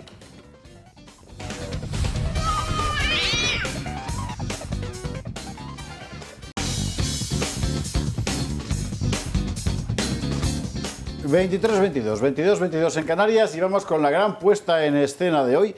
Debe de ser acre. O sea, uno tiene una chistera de la que va sacando conejos y llega un momento a partir del cual todos los conejos te salen muertos, que es lo que le está pasando a Pedro Sánchez ahora con sus movidas. Llevamos ya unos días en los que había que ver los medios de izquierdas contando 2 cosas fundamentales. Uno, el mundo entero sigue a Sánchez en el no a la guerra, cosa que evidentemente era mentira. 2, la fachosfera se lanza contra la libertad de expresión del mundo progresista atacando a una mujer progre como Sara Santolaya. Sara con H final. No sé si usted conoce a un escritor británico que se llama Pelham Grenville Woodhouse. Es el mejor, desde mi punto de vista, el humor inglés por antonomasia.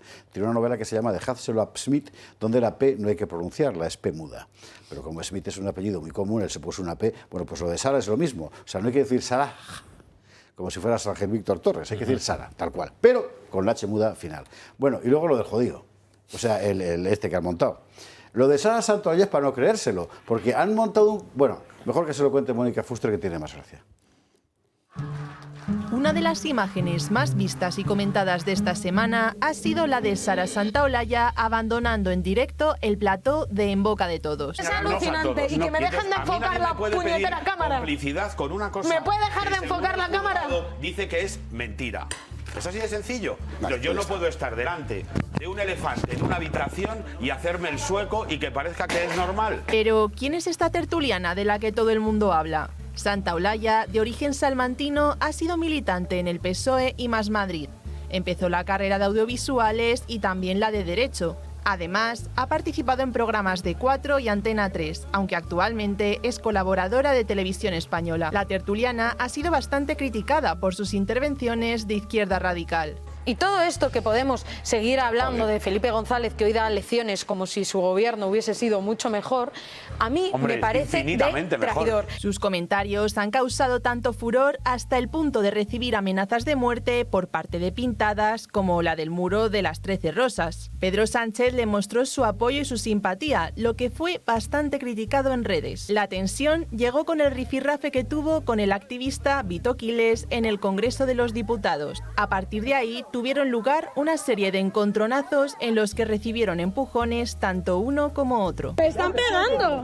Estas situaciones llegaron hasta el punto en el que Santa Olalla apareció un día con un cabestrillo verde alegando que el activista le había lesionado. Yo hoy estoy perdiendo pasta, perdiendo trabajos, faltando a mi trabajo por venir a ampliar una denuncia contra mi acosador. Desde hace un mes yo ya he solicitado una orden de alejamiento, espero que se me conceda.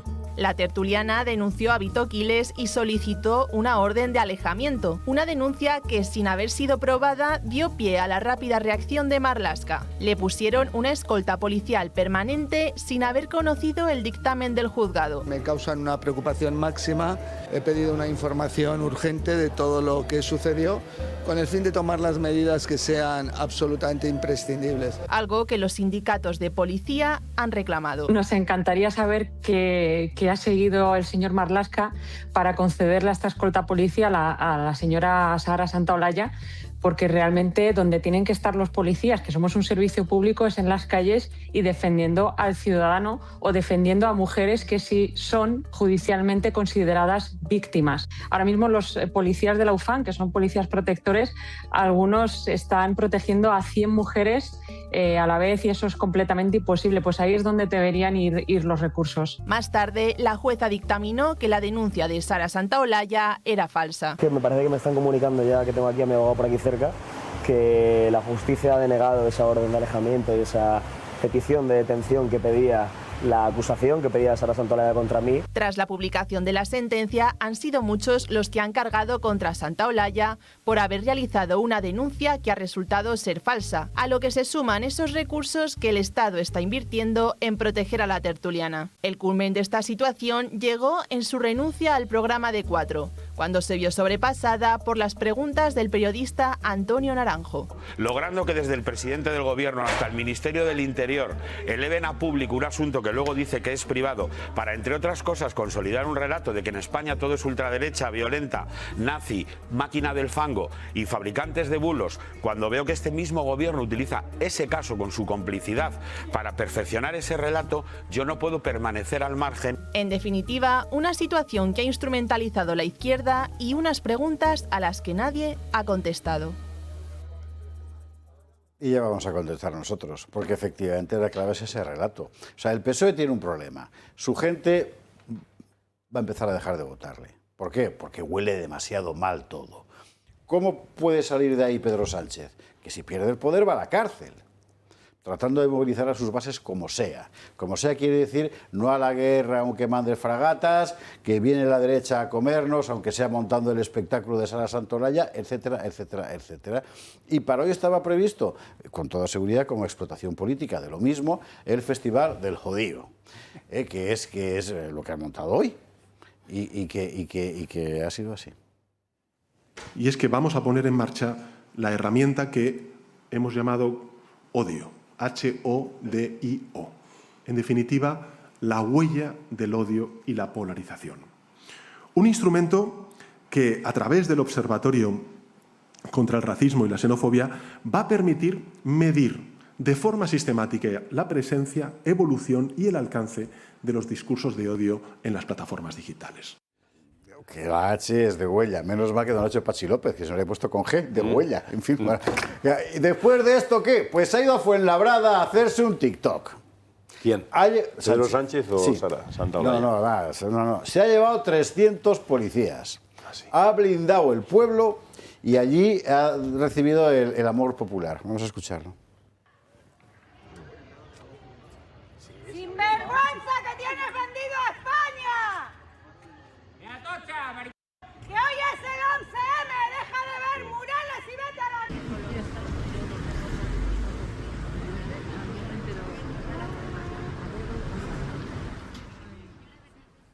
Pues eso, jodido Pedro. Si es que al final, en fin.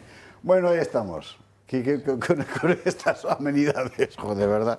¿Qué país, eh? Yo creo que la H la han sacado de Sara, ¿no? Y se la han puesto al odio porque es La como dos. Sara con H al Es final, verdad, ¿verdad? oye, pues igual sí. Claro, es para ella única y exclusivamente. A ver, esto es tremendo. En primer lugar, el tema por ir por partes de la primera parte del vídeo, ¿no? De la urgencia de Marlaska en ponerle a esta señora escoltas de la Policía Nacional o me da igual de cualquier cuerpo de las fuerzas de seguridad del Estado que pagamos todos los españoles, cuando ya no solo hay mujeres que están desprotegidas, como bien apuntabais en el vídeo, sino que hay guardias civiles asesinados en nuestras fronteras marítimas por narcotraficantes y este señor no hace absolutamente nada deliberadamente, ¿no? Entonces, eso ya es una cosa escandalosa.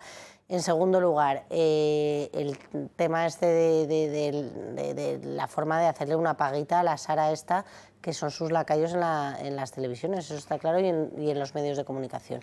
Y luego ya, por último, la plataforma esta que yo me he enterado aquí, Del joyo. del odio con H, la lupita señalando al disidente. Esto es de primero de tiranía y de régimen totalitario, que es lo único que busca, es este señalamiento al disidente, ponerte una etiqueta y calificar odio, lo que ellos determinan odio, cuando viene de un ala que no es la que les gusta. Arturo Borja. Sí, bueno, decía Hannah Arendt, ¿no?, que Esta se quedaba en los orígenes del totalitarismo, perdón, que lo que hace el totalitarismo es que a veces ya no se sabe lo que es verdad y lo que es mentira, lo que es el engaño, es decir, hay una transmutación absolutamente de los conceptos y está todo engañado. Pedro Sánchez es un autócrata, es un toxicómano de la política y del poder, es decir, es un señor que lo único que vive es para permanecer en el poder, es un caudillo iliberal, ¿no? O practica, mejor dicho, el caudillismo iliberal. Y Sánchez se ha hecho con un poder omnímodo, sin límites, y que ha operado además sin responsabilidad y sin los límites de la ley, ¿no?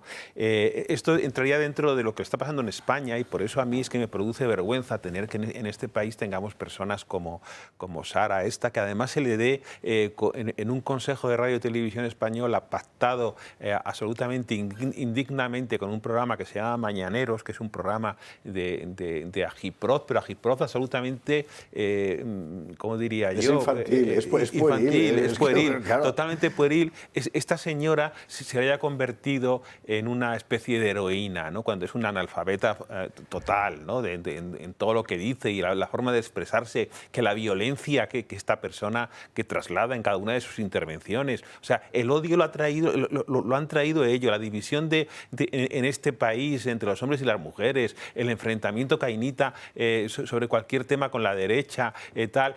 Bueno, pues todo esto es la herencia que han traído estos señores, que no sabemos de dónde han salido, pero resulta, y eso naturalmente significa una gran frustración, por lo menos para mí, creo que para todos, que llevan 8 años en el poder, 8 años en el poder. Y esto empieza a no ser una democracia. España, que no quiero decir categóricamente que ha dejado de ser una democracia, entraría lo que Levinsky y White llaman autoritarismo competitivo, que es un régimen híbrido donde hay unas instituciones formales, hay elecciones, hay prensa, hay justicia, hay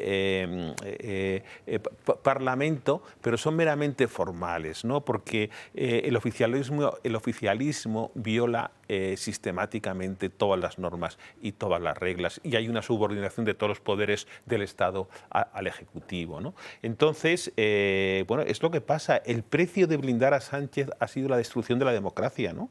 Se ha cancelado el principio de responsabilidad política. Es un auténtico asalto al Estado el que están practicando estos señores. Pillaje, rapiña, que bandas de asalto, arribistas, trepas, advenedizos, logreros. O sea, es que es lo peor de cada casa lo que nos han traído esta gente y han derrocado el principio de legalidad, el contrato, el valor de la palabra, que es el contrato moral de la democracia, la separación de poderes, los consensos institucionales, todo lo han... Hombre, y esta bromita ahora de odio con H, que la da gracia a él. Que es un auténtico... Es que, perdón, porque no me gusta insultar a ninguna persona, pero es que Sánchez es un señor que carece completamente de decencia. Y el problema de Sánchez es la corrupción moral que tiene dentro. Es un cara dura que se ha encaramado en este país, lo cual también indica que una falta de pericia por parte de la gente que le ha dejado llegar a esta posición y también la incapacidad para derrocarle, pero vamos, es una vergüenza lo que está pasando en España. Luego me pasas la cita esta de Levinsky, que me ha Levinsky, Bueno, pues Pedro Sánchez lo que quiere con esta plataforma es perseguir a todas aquellas personas que en redes sociales manifiesten una opinión contraria o muy dispar a la suya. Esto lo dice quien es amigo de Bildu, esa agrupación de partidos con terroristas o por condenados por terrorismo en sus propias listas electorales. Esto lo dice el amigo de los golpistas, a los cuales ha amnistiado o indultado, que son aquellos que odian a España, que odian nuestra unidad, nuestra soberanía y la integridad territorial de nuestra nación. Y esto lo dice un personaje que ha traído al presente los odios del pasado, de la última contienda civil. Este es el personaje que trae toda esta cuestión. Para él, ¿qué es odio? Digo, todo aquello que no le guste, en particular. Pero es que esto lo ha dicho muchas veces. Los que tengamos una visión de la historia reciente de España contraria a la memoria del Partido Socialista Obrero Español, del separatismo y de la ETA, todas aquellas personas que, por ejemplo, pensamos que la inmigración ilegal trae un aumento de la delincuencia, el colapso de los servicios públicos o que la inmigración también diluye nuestra propia identidad nacional. Esto es el objetivo real de Pedro Sánchez con esta plataforma. Eso sí, es decir, atacar a la otra parte del muro. Claro.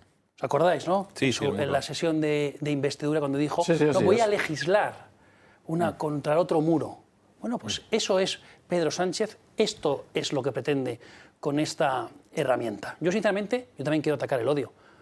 Yo también quiero atacar, por ejemplo, los que odian a España, a la unidad nacional, a la independencia y a la soberanía nacional. Yo también quiero que se ataque, por ejemplo, a todas aquellas personas que odian nuestro modelo cultural, nuestra identidad nacional, nuestra forma de sentir, de vivir, nuestras tradiciones, nuestra cultura. Eso a lo mejor también hay que perseguirlo, pero la cuestión es, Pedro Sánchez, ¿por qué hace eso? Para atacarnos a todos nosotros. Porque lo que no quiere es una visión diferente, dispar a la suya. Borja, cerramos tema ya la publicidad. Bueno, el ejemplar es que me voy a centrar en esta señora. Es todo tan lamentable, pero claro, es solamente posible ver el suelo al que estamos llegando, este barrizal, iba a decir esta señora, esta persona, esta merdellona a cuyo lado Celia Villalobos parece Audrey Hepburn. Quiero decir, que es que hemos llegado a ese nivel. Hemos llegado a ese nivel. Y que esta persona ahora se la presente y se erija en una especie de símbolo para, vamos a ver si podemos defendernos frente a toda esta España que nos ataque. Es una persona que miente descaradamente, que es muy grave además mentir en cosas, porque hay personas que verdaderamente sí sufren acoso y sufren daño. Absolutamente. Entonces es burlarse de esas personas. Lo que ha hecho hoy Pedro Sánchez es dos cosas. Una es lo que dice, lo que estaba diciendo tú, que es atacar la libertad y por supuesto su objetivo final es legislar sobre el odio. Es absurdo. Es decir, el odio no es bueno para nadie, especialmente para la persona que odia, pero legislar sobre si está permitido o está prohibido odiar, pero odiar, ¿cómo va a estar permitido? Es como agradecer o gustar o deleitarse viendo la tele. Esos son sentimientos personales. Yo no puedo juzgar a una persona si me odia o me deja de odiar, me da exactamente igual, lo que quiero es juzgar acciones. Si una persona comete un delito, entonces bien, pero no, es que vamos a mirar las redes porque es que tal, y no sé qué, y luego, ¿quién va a controlar eso? ¿Y quién decide qué es odio y qué deja de ser odio? ¿Y quién está escribiendo? ¿Y qué mensajes son considerados mensajes de odio, etcétera? También hay que pensar que, claro, esta es una acción del gobierno que viene en ese sentido, pero es que hace poco se votó en una comisión, que tú tienes que estar mucho más informado, en una comisión, lo tengo porque he cogido una captura de pantalla antes, porque alguien lo ha puesto Rocío Aguirre, precisamente una subcomisión en el Congreso de los Diputados, precisamente para los delitos de odio, impulsada por el Gobierno y por el Partido Socialista en particular, a la cual nosotros fuimos la única fuerza política Vox que nos opusimos, porque el PP también entró otra vez más en el juego, luego entra en el juego, efectivamente, entra en el juego de entregar el campo de batalla al enemigo. Te están diciendo que van a...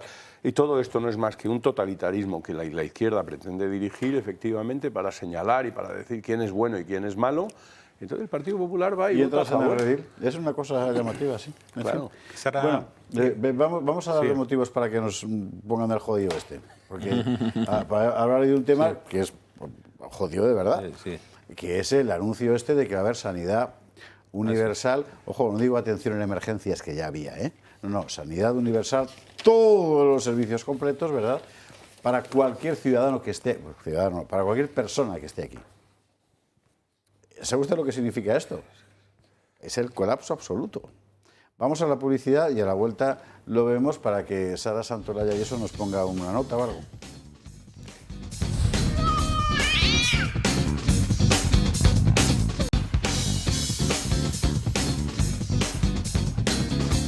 Al 22:44, que me acaba de escribir alguien diciendo que no sabía quién era Sara Santolaya. Yo tampoco lo sabía, ¿eh? Lo que pasa es que se metió conmigo porque soy tuerto, me decía un tuit de estos absurdos.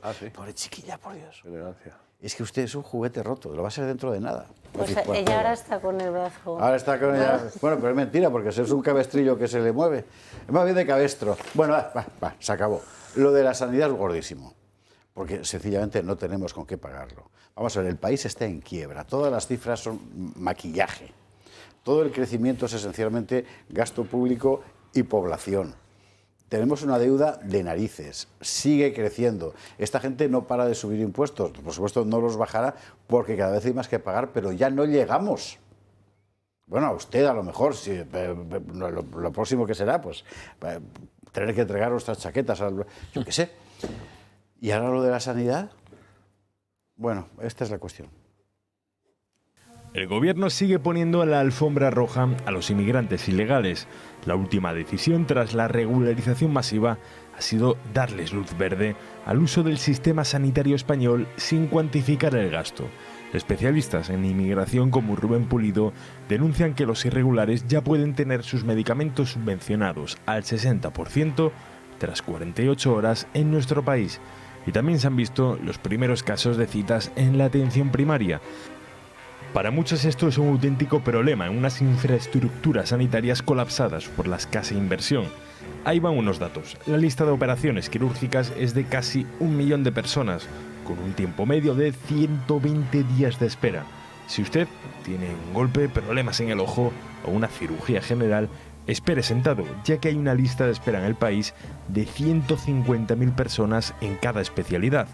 Las comunidades autónomas con mayores problemas son las que más inmigrantes irregulares tienen, Andalucía y Cataluña. En el caso de Madrid, aparte de los casi 200.000 inmigrantes irregulares, también se ha aumentado el número de desplazados de otras comunidades autónomas, en casi 400.000 personas. Lo primero y ante todo, el argumento demagógico, ternurista o así de la izquierda de cualquier persona tiene derecho a la atención sanitaria, sea cual sea el color de su piel, como si todos los inmigrantes tuvieran que ser negros, ya usted, en fin, cosas de la izquierda que tiene la cabeza así, eso no vale. En España se atienden urgencias a cualquier persona porque sí, porque es persona y andando. Que otra cosa es que le metas dentro del sistema público de salud. ¿Por qué? Coño, porque hay que pagarlo. Claro.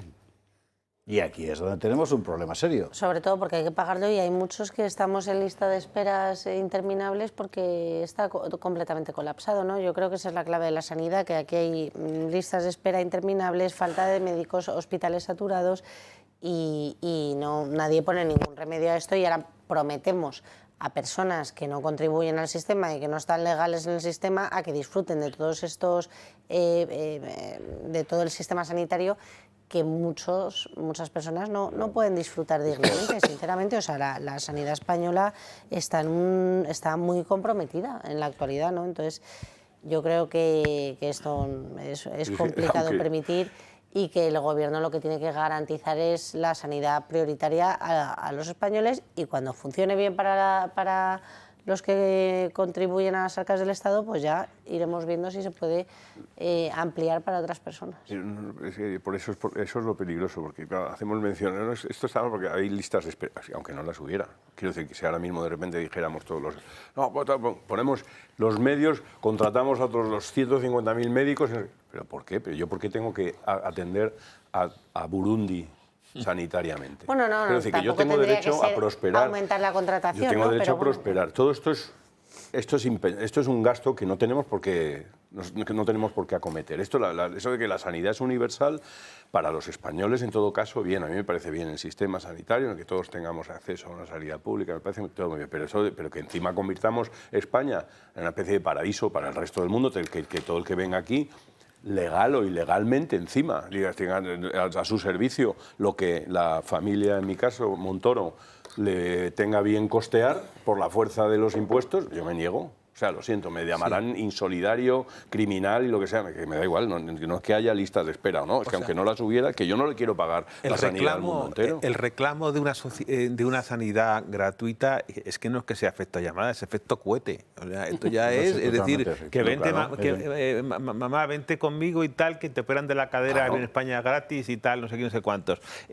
Hombre, lo que es de risa es la declaración que hacen de motivos. Dicen, no, que esto refuerza la cohesión social y territorial con esas palabras grandilocuentes y tal, lo que va a reforzar, esto es la ruina, o sea, vamos a ver, han recaudado este año 330.000 millones de euros, luego por supuesto no hay dinero para mantener los trenes, ni para que los servicios públicos funcionen adecuadamente, estamos haciendo un país estupendo para los que no son españoles.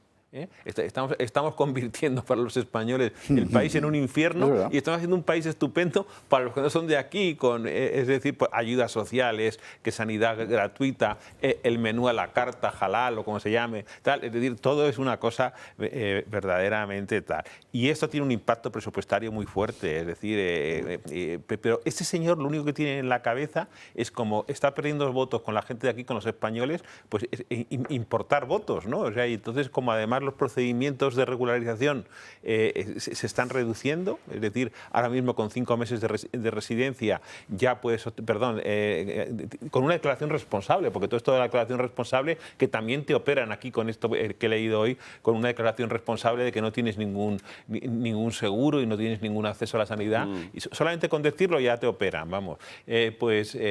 Hombre, no sé, a mí también me llama la atención un poco la desidia política, porque no he visto un gran escándalo tampoco político con este tema, que me parece absolutamente lamentable y escandaloso. Es decir, que también paguemos la sanidad con estos impuestos a cualquiera que quiera venir, con tal de que luego se quede en España unos años y le vote a ese señor, es una cosa... Yo me fui a trabajar a Ciudad del Cabo hace poco, en el año 2019, y tengo una foto hecha encima de la mesa, el papeleo que tuvimos, nos fuimos mi mujer y yo con los 3 pequeños, de los 6 nos llevamos a los 3 chiquitillos. El papeleo, bueno, entre todos los papeles que yo tenía que llevar para ir allí a trabajar legalmente, etcétera. Y Sudáfrica no tiene una mala sanidad, tiene una sanidad pública que funciona bien, pero yo no tenía acceso a la sanidad pública. Yo tenía que llevar un seguro privado, que tenía que contratar antes de ir. Si no, no me daban entrada. Garantizar para el visado. Para el visado, sí, para cuando tuve que ir al consulado o a la embajada de Sudáfrica aquí a que me sellaran todo y me dieran en el pasaporte el visado de trabajo, tenía que llevar todos esos papeles en regla y yo ya tenía el contrato de la aseguradora privada para poder vivir allí, para que mi familia y yo estuviésemos sujetos a una asistencia sanitaria que dependía de Discovery, no del sistema sanitario público. Es que un día... Esto es así, me pareció muy normal, yo no me quejé, me pareció lo más normal. Lo que no entiendo es por qué yo, en cambio, tengo que asistir a cualquier persona que ahora venga de Sudáfrica, legal o ilegalmente, digo Sudáfrica porque pero puede ser de cualquier otra parte del mundo. Un día de hospitalización vale 1.339 euros y si es especializada, 2.000 al día.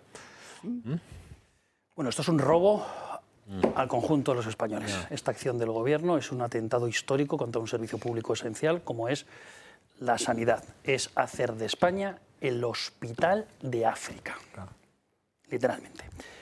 En España hay más de 900.000 personas esperando a operarse. El tiempo medio de espera es, creo, cercano a 150 días. Además, los españoles, si se quieren operar en una comunidad autónoma distinta en la que reside, eternos problemas. Prácticamente no puede. ¿Esto qué va a suponer? Evidentemente, más listas de espera, más cargas para el personal sanitario, más impuestos para todos los españoles y una calidad pésima de este servicio público que fue vanguardia de Europa, que ha sido esencial y que se han cargado también el Partido Socialista y este Gobierno. A mí me parece sencillamente eso. Es decir, es una barbaridad, un atropello a los derechos del conjunto de los españoles, político, un robo a mano armada y un deslate político y jurídico.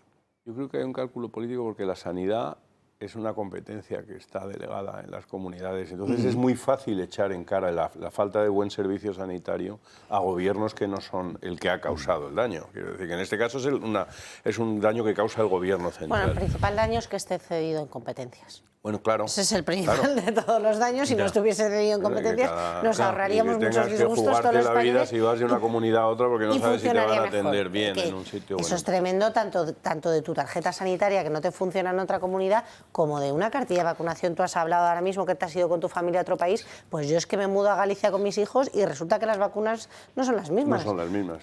Es que son disparates. Sobre los datos, Israel Cabrera ha publicado en X los últimos de junio de 2025, que los voy a repetir. Lista de espera quirúrgica en España a junio del 2025 había 832.728 españoles esperando. Tiempo medio, 118,6 días. Medio en tal. En Andalucía concretamente eran 191.034 pacientes esperando. Tiempo medio de espera, 160 días. En Cataluña, 202.114 pacientes esperando. Tiempo de espera, 148 días. En Extremadura, 134 días. En Aragón, 131 días, etc. O sea, es una auténtica locura. Es una auténtica locura que va a hacer esta hemos hablado mucho de la parte del paciente y Ignacio lo ha apuntado un poco. También está la otra parte del sanitario, claro. O sea, que están doblando horarios, cobrando como cobran, una fuga de talentos increíble en nuestra nación. O sea, es que es por los dos lados. El tema de la sanidad es tremendo. Total. Pues ponga esto usted en relación con otras cosas que estamos aprendiendo estos días, como por ejemplo lo que ya se ha verificado completamente del pucherazo electoral en Sevilla, con el voto por correo, con la afluencia enorme de gente a las listas de votantes con la nacionalización es vía Abuelo Rojo, que es el canal este abierto por la ley de memoria. ¿Qué va a pasar ahí? ¿Qué va a pasar ahí? Importantísimo. Ignacio, cuenta. No, o sea que realmente ni siquiera es eso. Es que el gobierno da como por persona exiliada a cualquier persona que se fuera de España entre 1936 y 1955. Bueno, o sea que me estás dando la razón, pero todavía peor. Claro. O sea que no hace falta demostrar que era rojo el abuelo. Basta con que se hubiera marchado. Eso es. Bien. Qué cosas, ¿eh? Bueno, pues ahí estamos. Y esto en realidad es cambiar un pueblo por otro. Claro. Y volvemos con esto a donde hemos empezado el programa, que era hablando de la sustitución cultural de facto. Es decir, en un lugar donde ya no hay una cultura propia porque llevas un cuarto de siglo aniquilándola, que digo un cuarto de siglo, medio siglo, metes otra nueva, que sí que tiene una cierta cohesión interior. ¿El resultado cuál es? Pues la descomposición. En fin, bueno, pues ahí estamos. Sí. Tremendo. ¿Y esto ha sido a través de que O sea, ¿de la ley de memoria o no? Esto es una instrucción de una dirección general del Ministerio de Justicia contra el eje, contra la ley absolutamente, que faculta a que a los hijos y nietos de las personas que salieron de España entre 1936 y 1955, fecha también absolutamente arbitraria, que han establecido, se da por exiliado y por tanto pueden tener acceso a la nacionalidad española sin renunciar a su nacionalidad originaria. Hijos y nietos. Hijos y nietos. Y sobre el asunto del fraude electoral, hombre, o sea, nosotros ya nos creíamos por lo que pasó en Melilla, no sé si lo recordáis, en las elecciones municipales del 2023, porque se estaban comprando votos, básicamente, porque luego el voto por correo no era necesario decir que tú eras esta persona.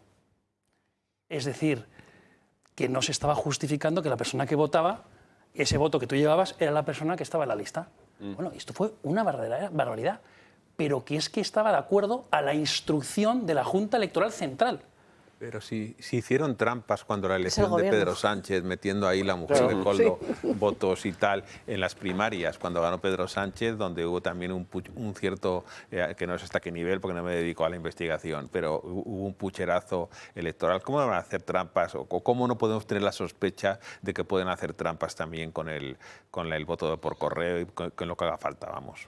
Señores, que nos queda un minuto. Y yo quiero aprovechar para recordar esta maravilla que Borja Montoro, que se estrenaba hoy en El Gato, nos ha dibujado me lo tomo como un capón, al gato de los Usares. Me ha escrito Jesús y me ha dicho que se ha visto que sale muy mayor. Digo, es que está muy mayor. Jesús está muy mayor, claro. Está muy mayor. Lo volveremos a enseñar el viernes en El Gato de los Usares. Ignacio de Oces, Borja Montoro, Arturo Moreno, Marcela Regía. Mil gracias a los cuatro. Y se quedan ahora con Goles con Parrado, programa para futboleros de toda la vida, aquí en Radio Libertad, dentro de un instante. Goles con Parrado. Que descansen. Mira. Mañana más. Dale.